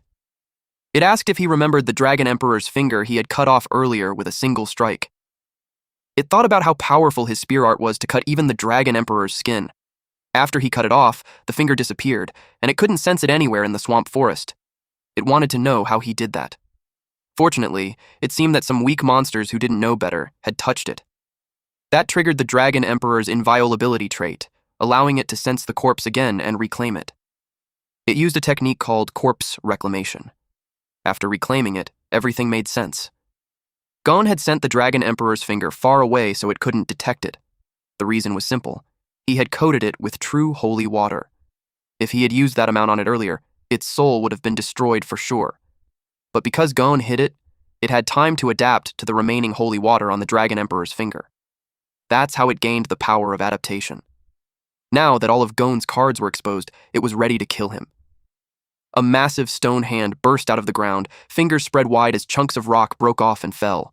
It tried to crush Gon. The ground cracked violently, splitting into sharp, jagged slabs. Cracks spread outward as the earth collapsed. Several more giant stone hands pushed out from the shattered ground, fingers stretched wide.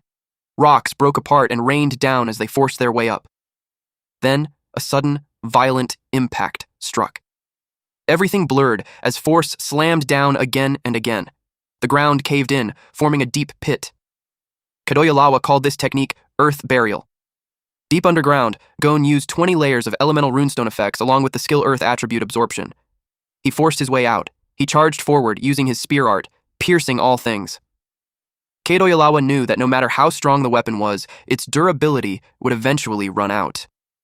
It asked Gon how long he planned to keep struggling. It countered with abyss magic, necrotic shriek. Gon glowed bright blue as energy gathered around him.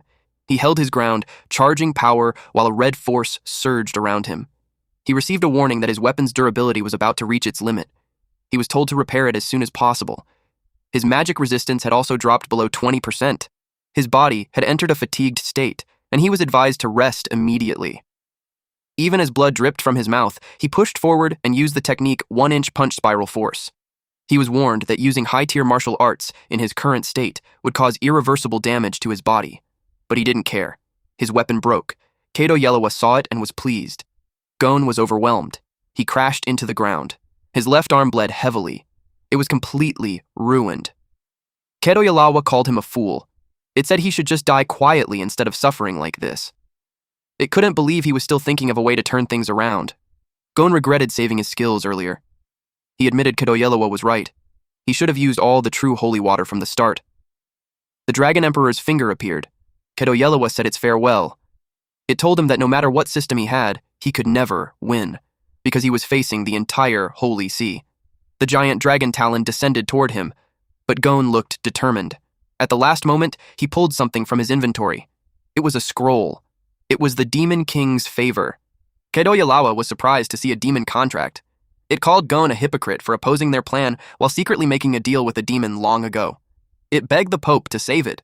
Huge hands began to descend, ready to crush it. That technique was called Oblivion's Grasp. After that, it was reduced to ashes. Then, the demon stepped out from the void. It greeted Gon, saying it had been a long time. It mocked Gon's pathetic state. He looked just like him back when he failed to descend into that universe for the first time. It laughed loudly, saying it brought back memories. It said it would never forget Gon's kindness. As a reward, it offered him its power. With it, he could become strong enough to wipe out those evil scoundrels. It asked the transmigrator what he thought. Gon tore the contract apart and told him they were even. The demon got annoyed that he didn't fall for it. It gave him one piece of advice. It said it had seen his face at the moment of death. After that, the demon was pulled back into another universe. Then it was gone.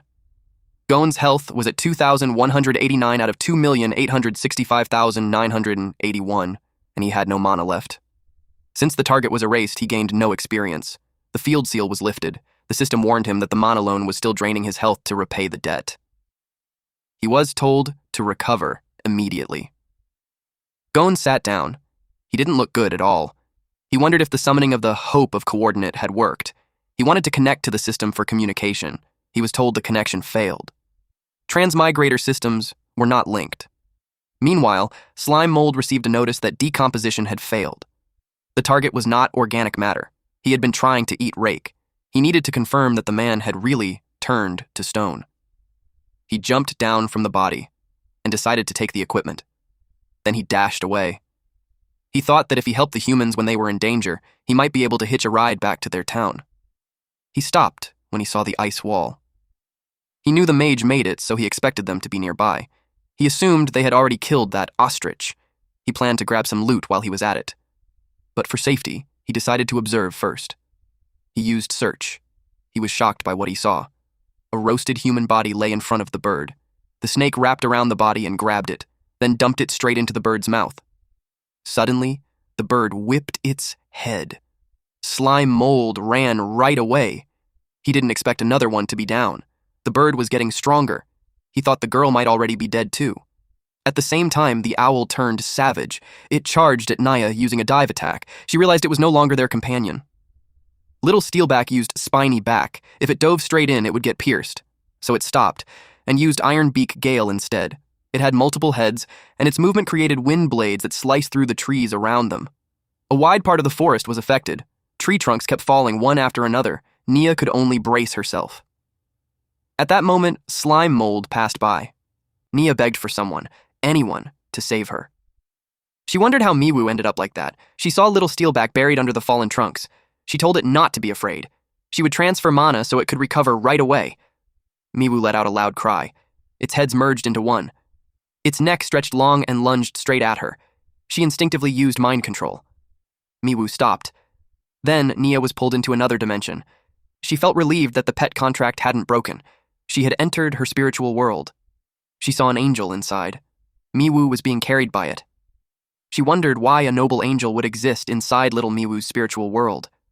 The angel called her to come closer, but its face twisted. It revealed a terrifying red monster. She screamed and begged for someone to save her. Meanwhile, little Steelback cried out loudly to get Miwu's attention, because it was about to eat Nia. Suddenly it was struck. Slime Mold swung the hammer, again and again. Miwu took several hits across its body. Nia noticed Rake's weapon. Slime Mold used Pulsation Max, his level 49 experience, and gigantification control to wield the axe. His control over his cytoplasm had reached perfection. It was like using a flexible hand. His attack was known as the Slime Mold Meteor Hammer.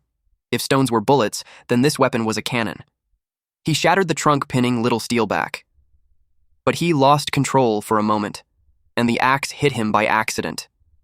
Nia thanked him for saving them. She picked up the Slime Mold. It felt familiar to her. Slime Mold hoped she would recognize him, but she thought he was the captain, using the little monster's body to save her. And then, they were interrupted when little Steelback warned them. Miwu stood up. Even with its injuries, it looked crazed and ready to devour her. She asked little Steelback if it could still fight. She began transferring mana into it. While Slime Mold used Search, his body spread around Miwu, and he activated Pulsation Max. One part of his body provoked Miwu, so it ate it. While it was distracted, he struck its groin with the axe. The pain was so intense that it couldn't even make a sound. When it recovered, it rushed straight at him. But little Steelback tackled it. It was perfectly suspended in midair. So Slime Mold swung the hammer. He spun it through the air and unleashed his attack, Plasmatic Cannon. It blew Miwu's body apart. The force was so strong that the hammer got stuck in a tree trunk. He realized he had used too much power. Nia looked at Miwu's body with a sad expression. Then she remembered. Slime Mold was the monster she met at the campfire earlier, and he was also the one she saw through Miwu's vision. She thought he had been following her. So she asked if he had a special attachment to her. If that was true, their compatibility would be very high. Slime Mold felt glad. The moment he had been waiting for had finally come. She asked if he would form a pet pact with her. She promised to raise him well. The system warned Slime Mold that once he signed a servant contract with a human, he would permanently lose access to the system. He realized he had to choose, keep the system, or gain a master. Slime Mold admitted that the system was good, but it couldn't compare to the fiery heroines from classic hot-blooded comics. He imagined them running at sunset as part of their training. They would face constant challenges like battles and Pokemon. In the end, they would win and make Petmaster the hottest profession. Of course, Slime Mold would evolve into a handsome man, and together they would defeat the great demon king, get married, and live happily ever after. Slime Mold got completely lost in his fantasy. Since system stories were already cliché, it felt natural to choose a beautiful girl as his master. He had already planned the next 100 episodes in his head, so he made his decision. He was about to say, "I do," but suddenly Nia's head fell off. Slime Mold froze. Little Steelback became furious. The attack came from the battered bird. It used Circle of Wind's demise, sending wind blades slicing through everything around it, the trees and Nia's head alike.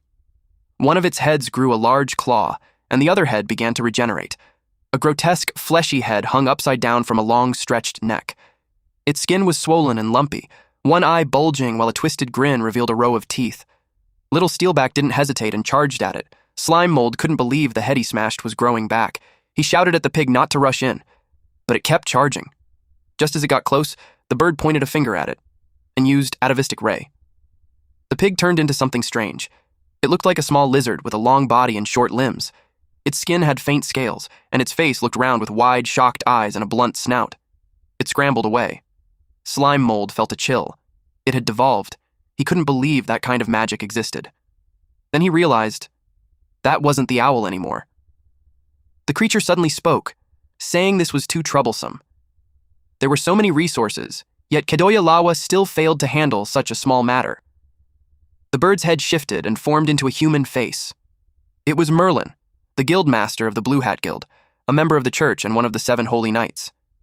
He complained that the old man from the Holy See should have listened to him from the start, so he wouldn't have to clean up this mess.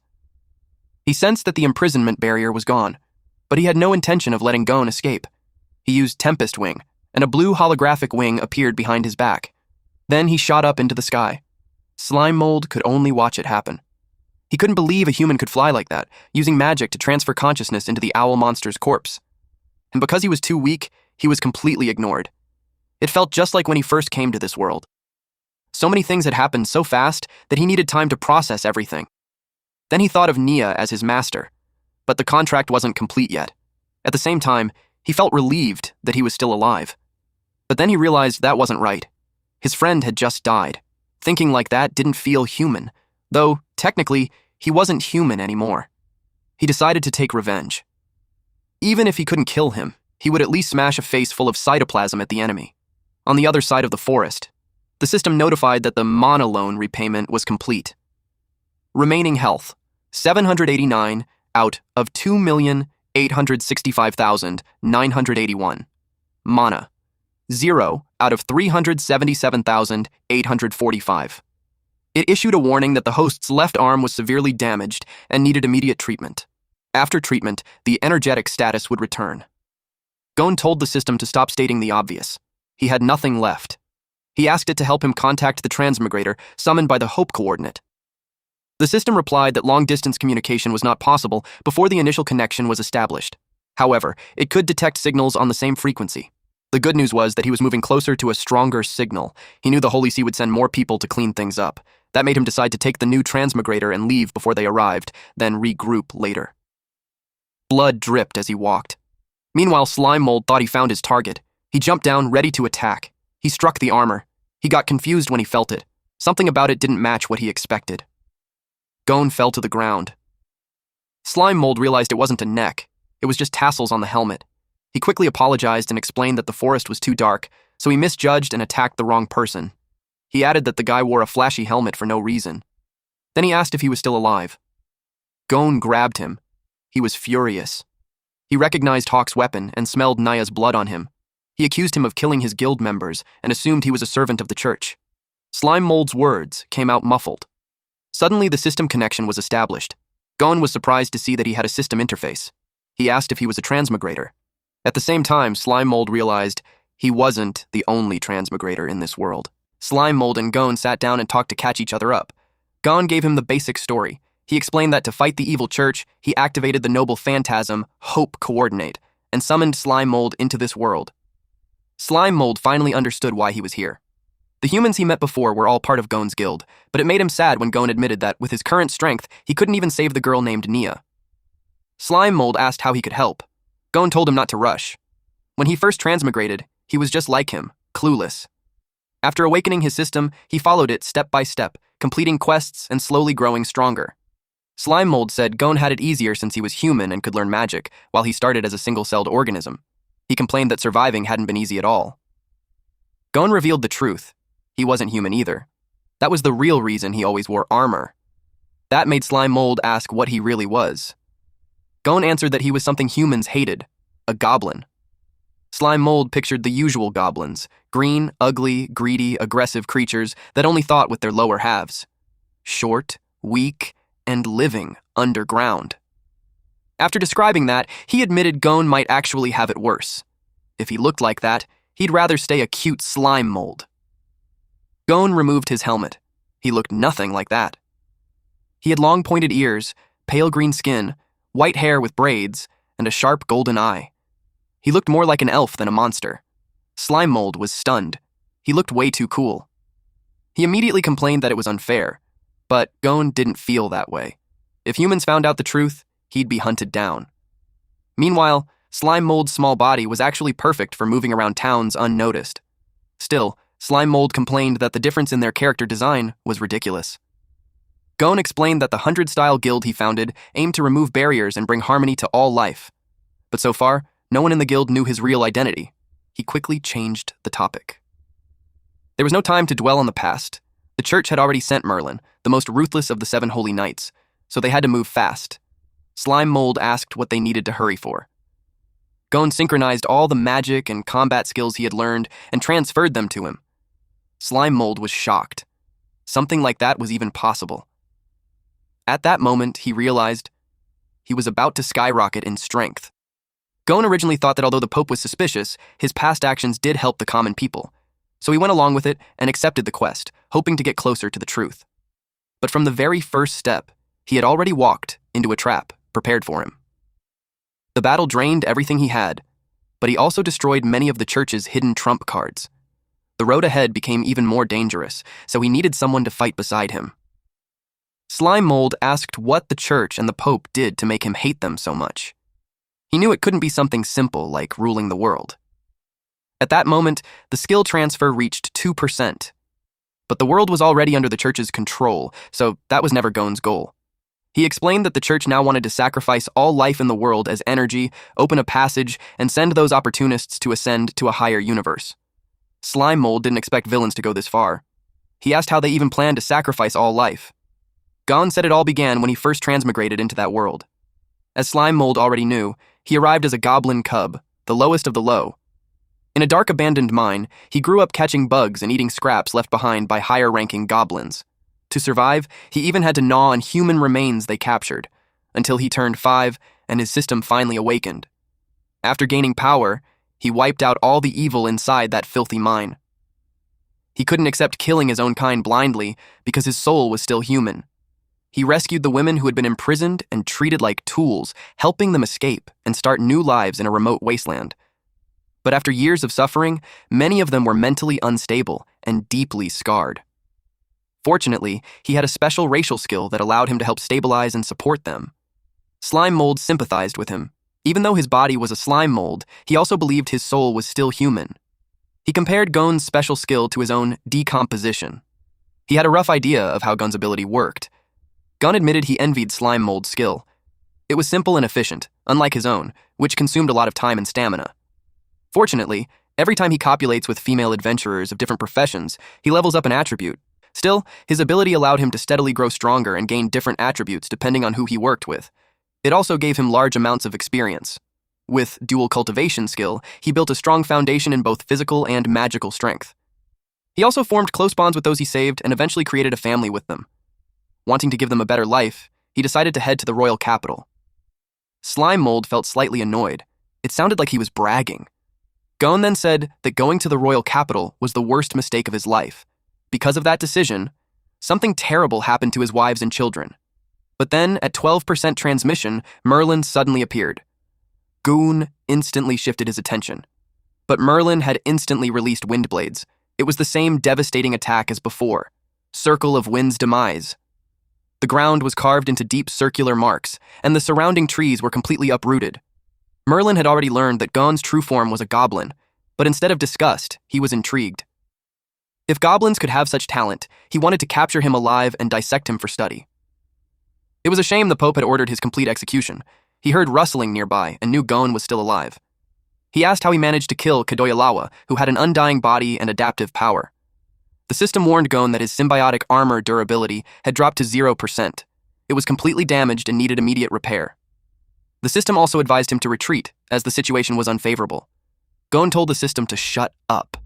Merlin found that interesting. He wondered if Gon was talking to the invisible system they couldn't see. He grew curious. If he took Gon's body, could he inherit that system too? The thought excited him. Gon replied that Kadoyalawa's undying chimera body was the result of experiments built on countless lives. Because of that, he called Merlin an inhuman devil, a servant of the church. Merlin found it amusing. He questioned whether Gon even understood what life meant. In the eyes of higher dimensions, beings like them weren't even worth mentioning. While he spoke, Slime Mold threw rocks at him.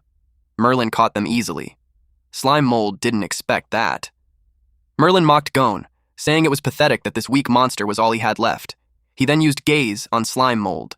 Slime Mold felt exposed, like his entire existence was being seen through. His body froze, unable to move. Then Merlin noticed something. Gon was gone. He realized he had been tricked while distracted. He wondered where Gon had run. Gon suddenly appeared above him and said he never planned to run. He used physical arts, weak point break, and struck from above. Merlin responded with abyss magic, geometric inferno. Slime Mold thought it was over. Merlin admitted that physical combat was his weakness, but he wouldn't let Gon get close again.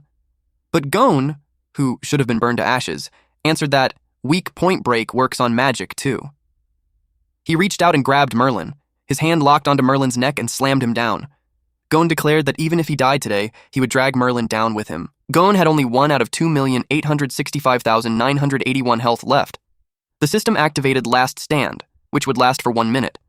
During that time, no matter what damage he took, his health would stay at 1. He activated the skill Final Accord. Merlin panicked when he heard it. He struggled to break free and asked if Gon even understood the cost of that magic. The system warned him that the skill would override Last Stand and his health would drop to 0. When that happened, both his body and soul would completely vanish. He was told to think carefully, but it didn't matter anymore. He activated Final Accord. Merlin's spirit began to get pulled out of his body. At the same time, Gon's own body started to fade. He apologized to Slime Mold. They had just met, and now he had to say goodbye. But there was no other choice. If Merlin wasn't destroyed, none of them would survive. He entrusted the mission of saving the world to Slime Mold, and warned him never to trust the church. Slime Mold broke down in tears. He begged Gon not to die. He wanted Gon to carry him forward. If someone as strong as Gon couldn't win, how could a simple slime mold save the world? A glowing magic circle formed above them, filled with bright green symbols. Gon's body slowly dissolved into the light. His final words were simple. Believe in yourself.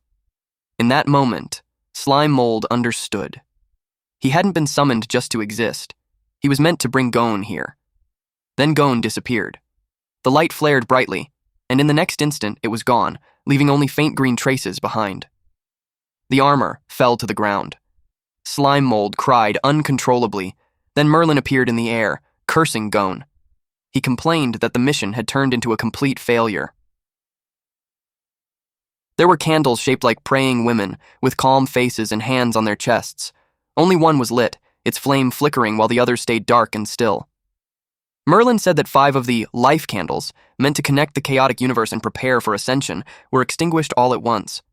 If not for the fact that only this sanctified fall corpse of a low-level monster remained for him to descend into, suddenly, a slime was thrown at him. Slime Mold spat at him in anger. He declared that he had inherited Gon's will, along with his grudge for that girl. He said he would settle the score with Merlin. He acted tough, but secretly left a clone behind as an escape route. If anything went wrong, he could transfer his consciousness there instantly. Merlin's face was covered in slime. He looked annoyed. He didn't expect that the contract monster left behind by Gon would dare attack him. He said Slime Mold would suffer in Gon's place. Then he used abyss magic, atavistic ray. Slime Mold got confused. Aside from glowing like a rainbow, he felt nothing. That only made Merlin angrier. He guessed his soul had been badly damaged, and his magic power had dropped a lot. He couldn't accept it. He was the strongest mage in the kingdom. There was no way he couldn't deal with a weak monster like this. Slime Mold knew Merlin had already been beaten half to death by Gon, and Merlin didn't know about his hidden trump card. He decided to use that gap to catch him off guard. Suddenly, the basilisk, the bird with the snake tail, kicked Merlin. Merlin slammed into a boulder with huge force, blood spraying everywhere. That only made him angrier. His veins bulged as he warned them that once he recovered, he would return and burn this swamp into a wasteland. The basilisk gathered flames in its neck. Then it unleashed a high-tier spell, Pseudo-Dragon Breath. The flames blasted across the ground. When the fire faded, his body was left completely charred. Then the basilisk ate him. After swallowing, its snake tail moved. Then its whole body began to glow. Slime Mold watched as it evolved. It evolved from a snake secretary bird into a feathered serpent dragon. It became a long, serpent-like creature with a red dragon head, complete with horns and whiskers. Its body was thick and covered in scales, but parts of it shifted into a bird-like form, with white feathers, strong limbs, and a long neck ending in a sharp beak. Overall, it looked like a fusion of a dragon and a bird, with a long, twisting body and mismatched features. It flapped its wings and flew away. Slime Mold was completely overwhelmed by what he had just witnessed. The system notified that skill transfer had reached 37%, but the connection was interrupted, causing the failure to acquire super magic. The reason? He had no magic power.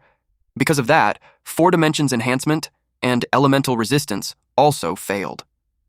Other skills failed too, including high-tier divine arts and super union. Only martial arts talent was successfully obtained. While Slime Mold mourned Gon, the system kept listing what he did gain: forging skill, medical knowledge, cooking skill, encyclopedia at 71%, and map atlas at 83%. He kept crying. He felt it would have been better to stay a carefree little slime mold.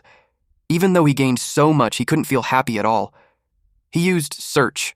His body stretched out like vines. He gathered the armor and slowly pieced it back together. He knew he couldn't stay like this. He had to move forward and inherit Gon's legacy. Otherwise, when the church sacrificed all life in this world, no one would survive. He put on the helmet. He stretched his body to fill the armor from head to toe. The armor was now filled with slime mold. Even without a proper body, he believed he could control it. He tried to take a step, but he lost balance. His arm almost fell off. He realized how hard it was. If he focused on the left side, he lost control of the right. If he focused on the upper body, the lower body stopped moving. In the end, he collapsed. He decided to give up on using the armor for now and hide it instead. He didn't know when the church would send more people, so he ate it and stored it inside his slime mold space. After that, he wandered around. Then he returned to his tree. Too much had happened in one night. His mind was overloaded, so he decided to take a moment and sort everything out. First, he checked the encyclopedia. It contained information about Deep Valley Mountains, polar ice fields, barren mines, and the royal capital. He realized the world was far bigger than he thought, and he confirmed that he was currently in the swamp forest. The royal capital had placed portals in key locations, allowing travel between regions. These portals were controlled by the church. Adventurers had to apply to use them and travel to different areas. In return, half of the resources they gathered had to be handed over to the church's tax. He thought that if he could find a portal, he could go straight to the royal capital. Now, his path was clear. But before going there, he needed to get stronger. Right now, his only real trump cards were damaged high-level equipment, and the corpse of the girl named Nia. He paused, wondering if he should decompose it. He spent a long time thinking about it, but he knew that even if he kept her, there was no way to bring her back. So instead of letting her slowly rot, he chose to decompose her body. Her soul said goodbye to him. He cried as he said goodbye in return. That moment hardened his resolve to destroy the evil church. The system notified that he leveled up to 50. He gained 0.8 enhancement points and unlocked a skill called Domination Level 1. Then, the system merged with his unique traits, Domination and Central Command, combined and evolved into Parasitic Domination Level 1.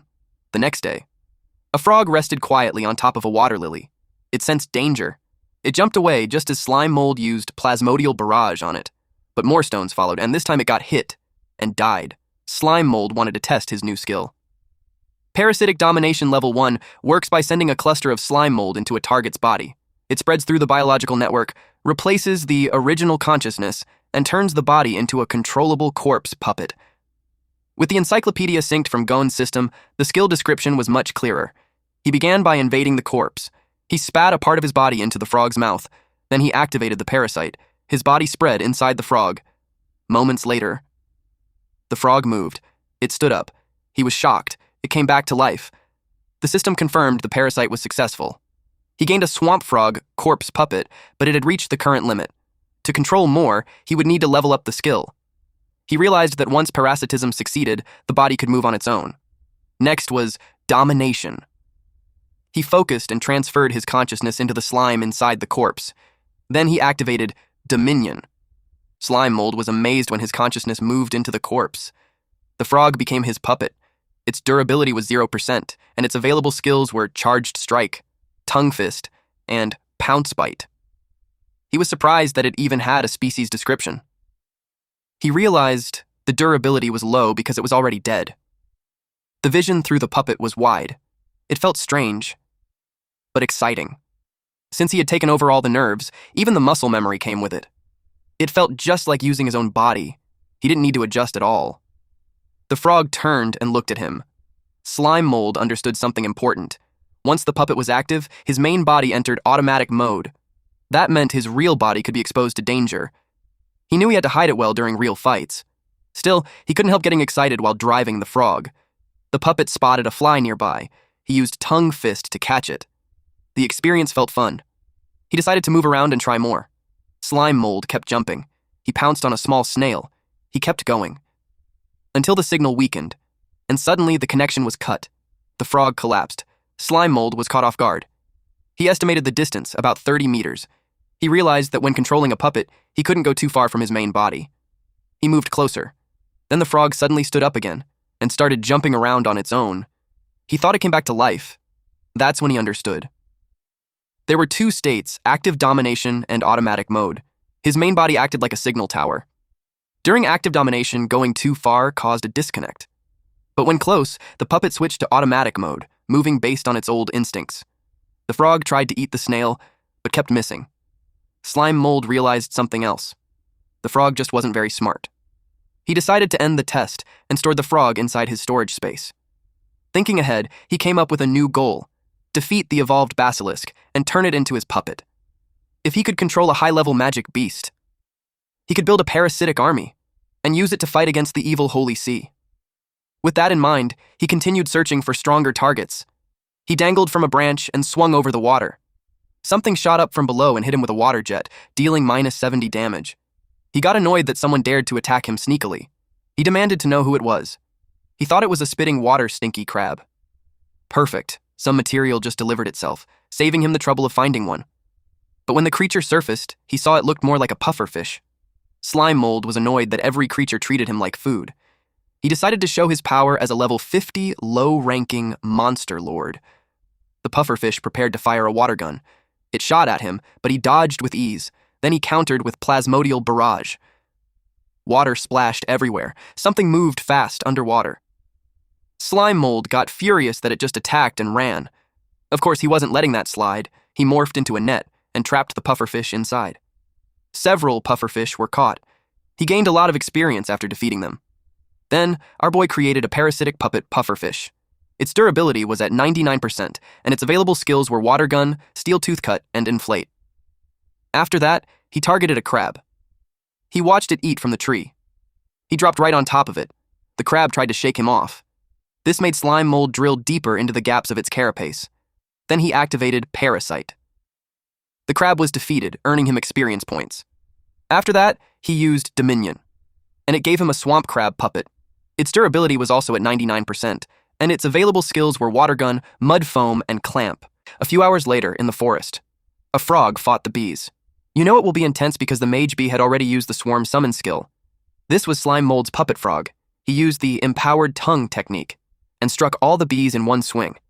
The system sent several notifications saying the targets were defeated, and he gained experience points. The frog puppet swallowed all the bees stuck to its tongue. Its body swelled up, its belly bulging with uneven lumps. While two bees cast magic. When they formed a honey bomb, Slime Mold knew the swamp frog alone wouldn't be enough. His consciousness shifted, and he used his crab puppet and made it fire. It unleashed a water gun.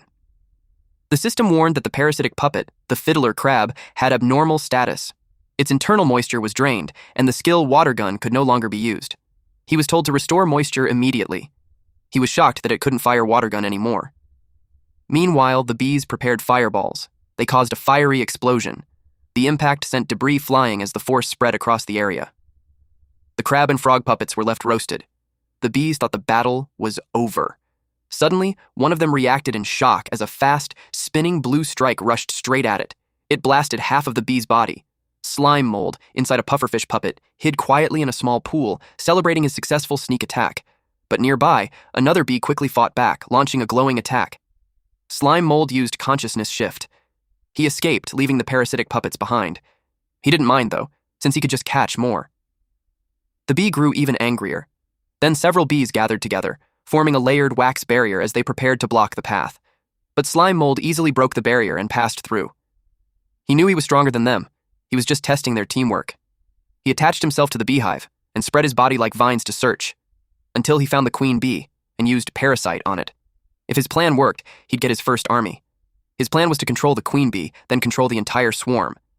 The system notified that parasite was successful. Using the queen bee, he called the children to rise. Its sound waves spread through the fallen bees, and, to his surprise, nothing happened. Then he realized that once the queen bee dies, the whole swarm is done for.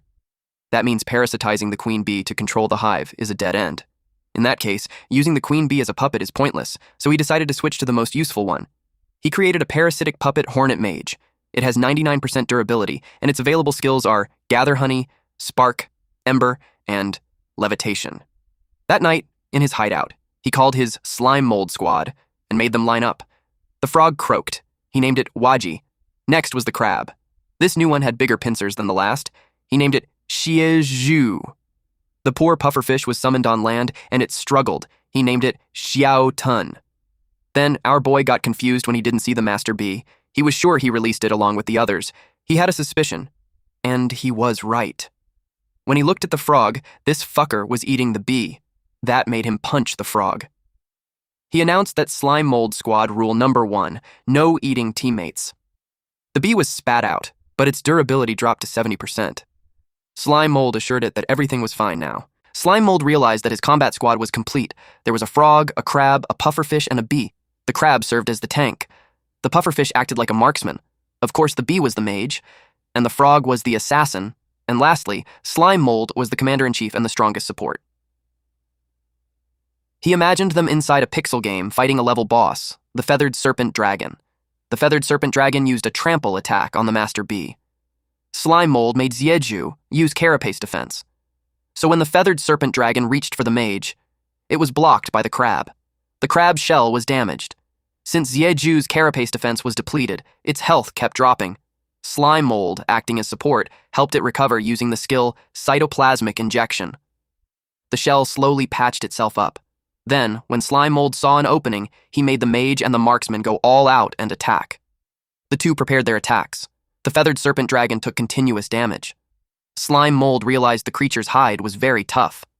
He made Master Bee and Xiaotun hold it in place while Waji moved in. Waji used an assassination skill and targeted the dragon's eye, making it bleed. The feathered serpent dragon took massive damage and entered a weakened state. The squad cheered when they saw it happen. Slime mold told them this wasn't the time to celebrate and ordered them to finish it. He commanded them to take it down. Everyone charged at once, and it caused a huge explosion.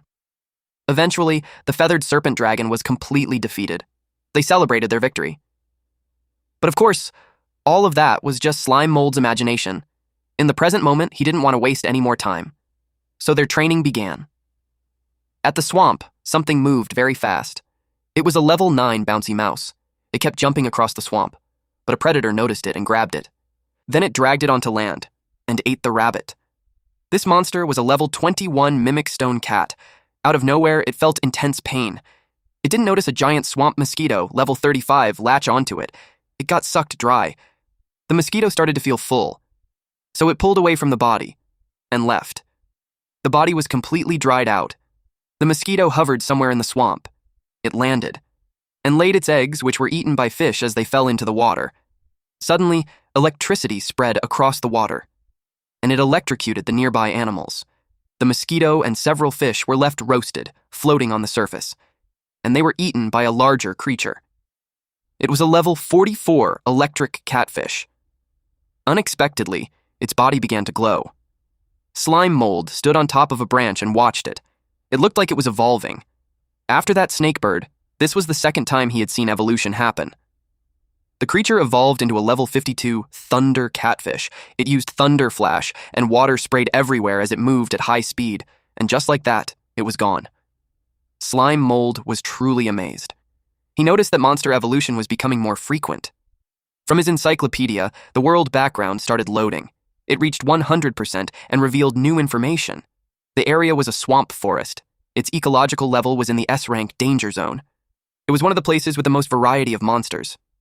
A large number of high-level magic beasts lived there, and evolution was a normal occurrence. The creatures there were classified as weak, medium, high-level, and king-level. In the battle records, Gon fought the Swamp Forest Monster Alliance. His target was the regional king, Kidoyalawa. During that fight, Kidoyalawa gathered all high-level magic beasts and most of the intermediate ones to attack Gon. But in the end, the entire monster alliance was wiped out, and the ecosystem suffered heavy damage. At present, the battle has ended, and the ecosystem has entered recovery. The land is gathering magic power, providing energy to restore itself. Ecological pathways are rebuilding, and monsters are restarting the evolution process. Because of this, the surviving intermediate magic beasts became the biggest winners of this magic surge. It was basically ecological survivor bias. With no competition, they could gather resources freely and gain a better chance at evolving first. Of course, evolution doesn't follow just one path. Sometimes a bit of luck can let a low-level monster rise up. The outcome is always unpredictable. The only thing certain is that the food chain in this land is about to be completely reshuffled. Every monster has stepped onto this chaotic ladder, all trying to climb higher and become the new king. Slime Mold finally understood what was happening. He found the database Gon gave him very useful. It made him wonder if the monsters he turned into parasitic puppets could still evolve. He also noticed that the electric fish from earlier was far stronger than him. The system informed him that level isn't an absolute measure of strength. Many factors affect it, such as species, traits, and learned skills or magic. It was like the saying, dragons give birth to dragons, phoenixes to phoenixes, and a mouse's child will just dig holes. In short, even a level 100 mouse could still end up as a snack for a young dragon. The system also stated that there was no data about the evolution of parasitic puppets. Suddenly, a commotion broke out. Electricity crackled in the air. Slime Mold decided to check what was going on. Slime Mold rushed toward the scene. He was stunned by what he saw. The thunder catfish was wrapped around a crocodile, releasing electricity. And this was a level 60 swamp crocodile. Part of the thunder catfish was already inside the crocodile's mouth. The crocodile regained its senses and bit off the thunder catfish's body. The head of the thunder catfish landed right in front of Slime Mold, making him think it had been delivered straight to his door. He moved closer to the gruesome scene. The swamp turned red as pieces of the thunder catfish scattered everywhere, while the crocodile lay dead, flipped on its back. He inspected the corpses and saw that one was rotten while the other was charred. He knew parasitizing them wouldn't work. Suddenly, he was electrocuted. He didn't expect so much electricity to still remain. He took continuous damage of -10, so he had to consume 115 portions of honey. This caused a nutritional overload. His health jumped to 50,000 over 3,909 for 1 hour. He grew larger, big enough to swallow the bodies and decompose them. He gained a large amount of experience from the decomposition. Then, he released the bones into the water. He felt extremely satisfied afterward. From level 50, he rose to level 51. He made sure to use the time well and kept feasting. The forest was quiet, until he appeared rolling around and consuming everything in his path. He loved going on a rampage. It boosted his experience like crazy. He noticed something ahead. There was a huge mangrove forest on the other side, far more lush than where he was. He expected stronger monsters to be there. His curiosity took over, so he decided to check it out. He rolled toward it, not realizing the danger hiding in the water. Many level 19 piranhas bit him. The system warned that he was under heavy attack. The total health loss had already exceeded 1,000. He was annoyed by these little fish, and he fought back by absorbing them to recover his health points. In addition to that, he also gained some experience points, but he only recovered 80 health points while taking -100 damage, so it wasn't worth it. The system warned him that he was under attack by a large number of monsters. The total health loss had exceeded 5,000. There were too many of them, and his movement slowed in the water, so he couldn't react at all. The health he lost to the piranhas was greater than what he recovered by eating them, even if they were just weak creatures under level 20. The system explained that level is only a vertical reference for strength. It cannot be used to directly compare different species. When monsters act in groups, their danger level increases greatly. At that point, strength can't be judged just by level or numbers alone. The system also introduced a skill called Devourer's Benefit, which makes the host's body gigantic. While useful, it also makes him an easier target, so it must be used carefully.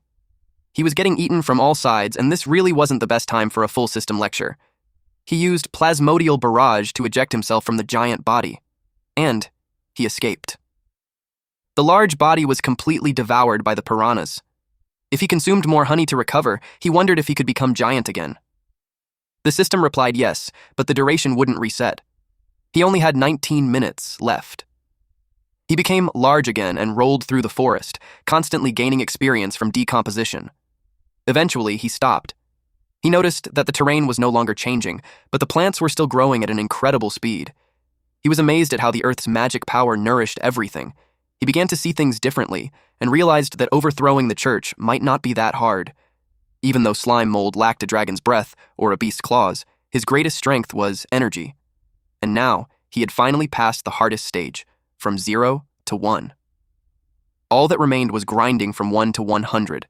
As long as he kept decomposing and absorbing day and night, in about a month, he could make the entire church face a mold army at their gates. He was lost in that fantasy when the system suddenly shut it down, saying it wouldn't work. He asked why. The system explained that as his level increases, the experience gained from decomposing low-level targets also drops. So 1 level gap gives 95%, 3 levels gives 77%, 10 levels gives 60%, 20 levels gives 36%, 50 levels gives 7.7%, and 100 levels gives just 0.6%. He realized that after rolling around for so long, the experience notifications kept popping up like crazy, yet his level didn't increase at all. Now he understood. The experience gain had been reduced. He grew annoyed at the system and demanded that it clearly show exact experience values. But the system refused, saying calculating precise values would consume too much computing power. It could only simulate results in the background. It also notified him that the power overload had ended and the requirement for the next activation would increase 5 times. Suddenly, slime mold shrank back to his original size.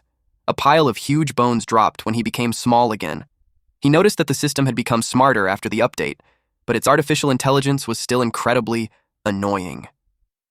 He warned it to tone it down. Suddenly, slime mold felt strange. He was too full, and he started vomiting everything he had absorbed all over the place. Looking at the pile of trash he had decomposed, he realized one thing. If he wanted to level up, he needed to find stronger opponents. At sunset, he returned near the mangrove and saw that the tide had gone down. He could finally cross the dry lake. But the thick mud made him feel disgusted. Slime mold sat on the muddy ground, noticing the many holes around it. Curious, he leaned closer and called out, wondering if something inside would come out. Suddenly, he was struck. A sharp object pierced into his body from the mud. After that, he stayed still, a chunk of his body damaged, dirt and fluid dripping as he tried to process what just happened. That made him furious, so he dove into the hole.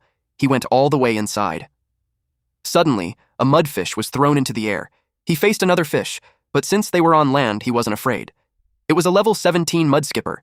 It suddenly lifted itself up and released waves from its mouth. Slime mold didn't expect it to make that kind of cry. Many mud skippers came out of the hole after hearing the call. Slime mold realized they worked in groups, which meant the danger was far beyond just a single level 17 creature. He saw it as them ganging up on him. But luckily, he wouldn't be fighting alone. For some reason, he even copied an anime line as he summoned his puppets, saying, "Summoning Jutsu." When the summons appeared, the area filled with mist. Then the frog, crab, pufferfish, and bee were revealed. Slime mold felt way too cool. He was honestly excited that he could use skills he used to only see in manga. The mud skippers attacked together using mud shot. The crab took the hit. The mud quickly hardened around its body, piling up until it was completely stuck.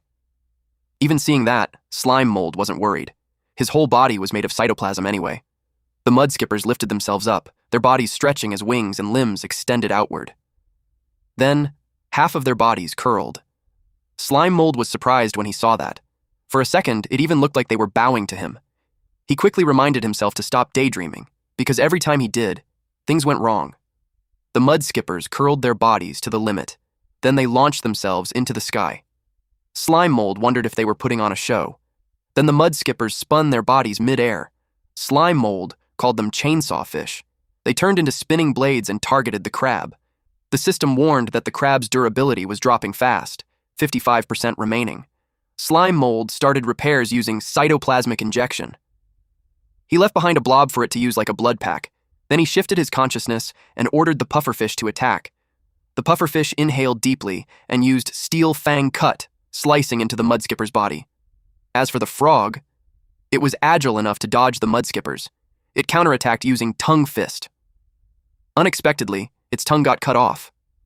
Seeing that, slime mold had to transfer his consciousness into it. The frog's battle IQ in auto mode was too low, so he had to take control himself. It dodged the incoming attack by spinning like a ballet dancer. But inside, slime mold was starting to feel overwhelmed. When he found an opening, He kicked the mud skipper with full force and defeated it. After that, Slime Mold shifted his consciousness again. This time, he controlled the bee. He used a triple beeswax barrier. It blocked the mud skippers from getting closer. Slime Mold realized he needed a way to restrict their movement first. The bee unleashed the skill Honey Convergence. It took down some of the mud skippers and wrapped them together in honey. The other mud skippers took the chance to attack, but Slime Mold shifted to the pufferfish. He inflated it, throwing the mud skippers out of position. Then, the bee used Honey Convergence again, and the mud skippers got stuck on the ground because of the sticky honey. He was pleased that his plan to restrict their movement with sticky honey worked. The stickiness of honey comes from its high sugar content and low water, making it even more viscous than Slime Mold's own cytoplasm. Then the bee used Spark Ember. It burned the trapped mud skippers, and the system kept notifying him that he gained experience from killing and decomposing them. Slime Mold noticed something. Waji the frog was celebrating. Slime Mold realized that parasitic puppets keep some of their original personality. Master Bee carried the fight, yet didn't act flashy like Waji. Xiaotun splashed water on Xiju. Suddenly, Slime Mold paused, sensing something in the air. Even without a nose, his body reacted to a strange smell. He realized it was the mud skippers. He had accidentally created a new dish, honey roast fish, and it was added to his cooking skill. The parasitic puppets gathered around, and he realized they wanted to eat too. He invited them to dig in. Slime Mold took a bite and noticed how the honey enhanced the fish, bringing out its freshness while removing the muddy smell. With heat, the skin turned crispy, while the inside stayed tender, perfectly cooked. The system notified him that decomposing cooked dishes gives more experience. Out of nowhere, something suddenly emerged from the mud. It made him alert. He stepped back and told everyone to prepare for battle. It was the level 49 mud skipper boss. The encyclopedia showed that it was a boss-type monster that remembers enemies and uses sound waves to command its swarm. On its own, it wasn't extremely dangerous, but it had basic intelligence. Slime Mold decided to stick to his previous strategy, confident he could still win. But his parasitic puppets were too busy eating. It made him frustrated. The mud skipper boss attacked. It tried to swallow them whole. Fortunately, Slime Mold grabbed all the puppets and ran away. His wireless attack mode was still unreliable, so he switched to wired mode to strengthen the signal. By directly linking to multiple parasitic puppets through his cytoplasm, controlling them became easier. Even if it was less precise, it made up for it by coordinating many at once for faster combined attacks. Then he realized it was basically like puppet jutsu, which felt pretty cool. The mud skipper boss swallowed what was in its mouth. Slime Mold ordered his puppets to attack. He noticed how the mud skipper boss ate the corpses of its own subordinates without hesitation. It was truly a creature driven by instinct. One puppet sneaked behind it. It was Waji. It used empowered tongue, but it was easily knocked away by the mud skipper boss's tail. Master Bee used Spark Ember. When a huge explosion went off, Slime Mold thought the fight was over, but to his surprise, the mud skipper boss used intermediate magic, Swamplo Art, to shield itself from the flames. Slime Mold was shocked that it could use intermediate magic. Even if it looked dumb, it was stronger than expected, so he decided to push through, head on, and trade attacks. He figured it was time for Xiju to step in, but to his surprise, he was no longer connected to it. He was furious that it had cut the connection and ignored his orders. The system informed him that without direct commands, it was still in automatic mode, so it would act based on its own judgment. Then he saw its body glowing brightly. He realized that because it was about to evolve, it chose to keep eating earlier. Jeju molted and became the Swamp Crab King. The encyclopedia revealed that the Swamp Crab King is a boss-level scavenger. Its shell is as hard as iron, making it difficult to damage with normal weapons. It hides in mud to ambush targets year-round and is hard to detect. Its pincers can crush iron shoes, and its threat level is medium. Its shell also gathers gold from the mud, making it valuable material for forging equipment. Slime Mold used Consciousness Shift. He felt more confident now that he had a medium-threat Swamp Crab King, while the mud skipper boss was only average. It took position, and told the mud skipper boss to prepare itself. Then it lunged forward. The mud skipper boss raised its fins, and ripped them out to use the skill Fin Boomerang. The Swamp Crab King was cut in half. Slime Mold couldn't believe it was killed instantly. He checked the cooking skill. After a swamp crab molts its shell, it can take about 10 days for the new shell to fully harden. During that time, its defense is at its weakest, and it's also at its most delicious. It can be coated in flour or even better, potato starch, then deep fried in hot oil for 30 minutes. After that, it's ready to eat. Only the golden swamp crab king is edible. Green or blue ones have absorbed heavy metals and can't be eaten. Slime mold found it very delicious. But he realized the answer he was looking for wasn't there. The mud skipper boss's fin moved like a boomerang and returned to the mud skipper boss. This guy is just aura farming at this point. It looked dumb, but this guy's cool enough to be an MC as well. The mud skipper boss returned the fin to its body. It adjusted it into place, and after that, it acted smug, taunting slime mold to come at it. Slime mold got triggered by the provocation. He became determined to take it down. He was sure it would give a lot of experience. He spread his vine-like body and used search. The mud skipper boss looked confused. Suddenly, slime mold appeared with a mace in hand, and the mud skipper boss had no time to react, but its maxed slippery skin reduced the impact, lowering physical damage by 50 to 70% and fire damage by 20%. Slime mold spread his body around it. He realized its skin could deflect his attacks, but it didn't matter. He would slowly grind it down. He attacked again with the mace. This forced the mud skipper boss to use swamp flow art. The mud rose, and it cut off slime mold's connection to the parasitic puppets. Master B attacked, but the fire was blocked by mud. Then the mud skipper boss targeted the bee. It was almost trapped. Luckily, Waji grabbed Master B with its tongue. The entire mud pit was under the mud skipper boss's control, giving it a home field advantage. Slime mold realized he had underestimated it. It was much stronger than other monsters at the same level. It seemed that monsters with intelligence had a huge boost in combat power. The mud skipper boss noticed him escaping, so it threw its fins toward him. This was the fin boomerang technique. Meanwhile, Xiaotun inhaled deeply. Slime mold felt relieved that it came to help. It blocked the incoming boomerang fin, but its durability dropped fast. Its inflated body got pierced. It deflated like a balloon. The system notified slime mold that the parasitic puppet had been destroyed. Slime mold thanked Xiaotun for protecting him and promised its sacrifice wouldn't be wasted. He jumped forward and caught it, and fully decomposed it. The mud skipper boss waited for its fin to return, but it didn't. Slime mold had already decomposed it and gained experience points from it. The mud skipper boss couldn't believe it. It was left with a shiny, bald head. Slime mold laughed, imagining it as a bald fish. Of course, that only made the mud skipper boss furious. It spoke, saying it would kill him. Slime mold was shocked that it could talk. The encyclopedia appeared and explained that if a monster experiences intense emotions in battle, it can trigger intellectual evolution and gain the ability to speak. It activated intermediate magic, swamp flow art. The mud rose like a tsunami. Slime mold decided to end the fight. He planned to use the move that once killed a sanctified monster. He spun the mace and threw it. This move was called plasmatic cannon. The mud skipper boss brought its hands together and formed layers of thick mud walls. The mace struck the wall and kept piercing through each layer. The mud skipper boss's heart skipped a beat as the final layer stretched toward it, barely holding back the attack. Slime mold didn't expect his attack to be fully blocked. He worried that at this rate, even his weapon might be taken by the enemy. Suddenly, the system notified him of a martial arts talent. Martial arts talent. Based on the user's condition, it naturally creates suitable martial techniques, and right now, a move was ready to be used. Slime mold was interested, but instead of overthinking, he decided to just use it. He unleashed Water Hammer, and the mud walls exploded with a loud blast. The mace broke through and struck the mud skipper boss right in the mouth. It was thrown backward, and when it hit the ground, it was already dead. Blood dripped from its mouth, and its face was completely crushed. Rest in peace, bro. Alright, that's it for today's story. If you want the weekly chapter updates for this series, those will now be uploaded on my second channel, Manhwa Updater.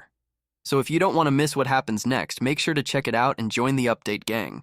Thanks for watching, stay cool, stay awesome, and I'll see you in the next one.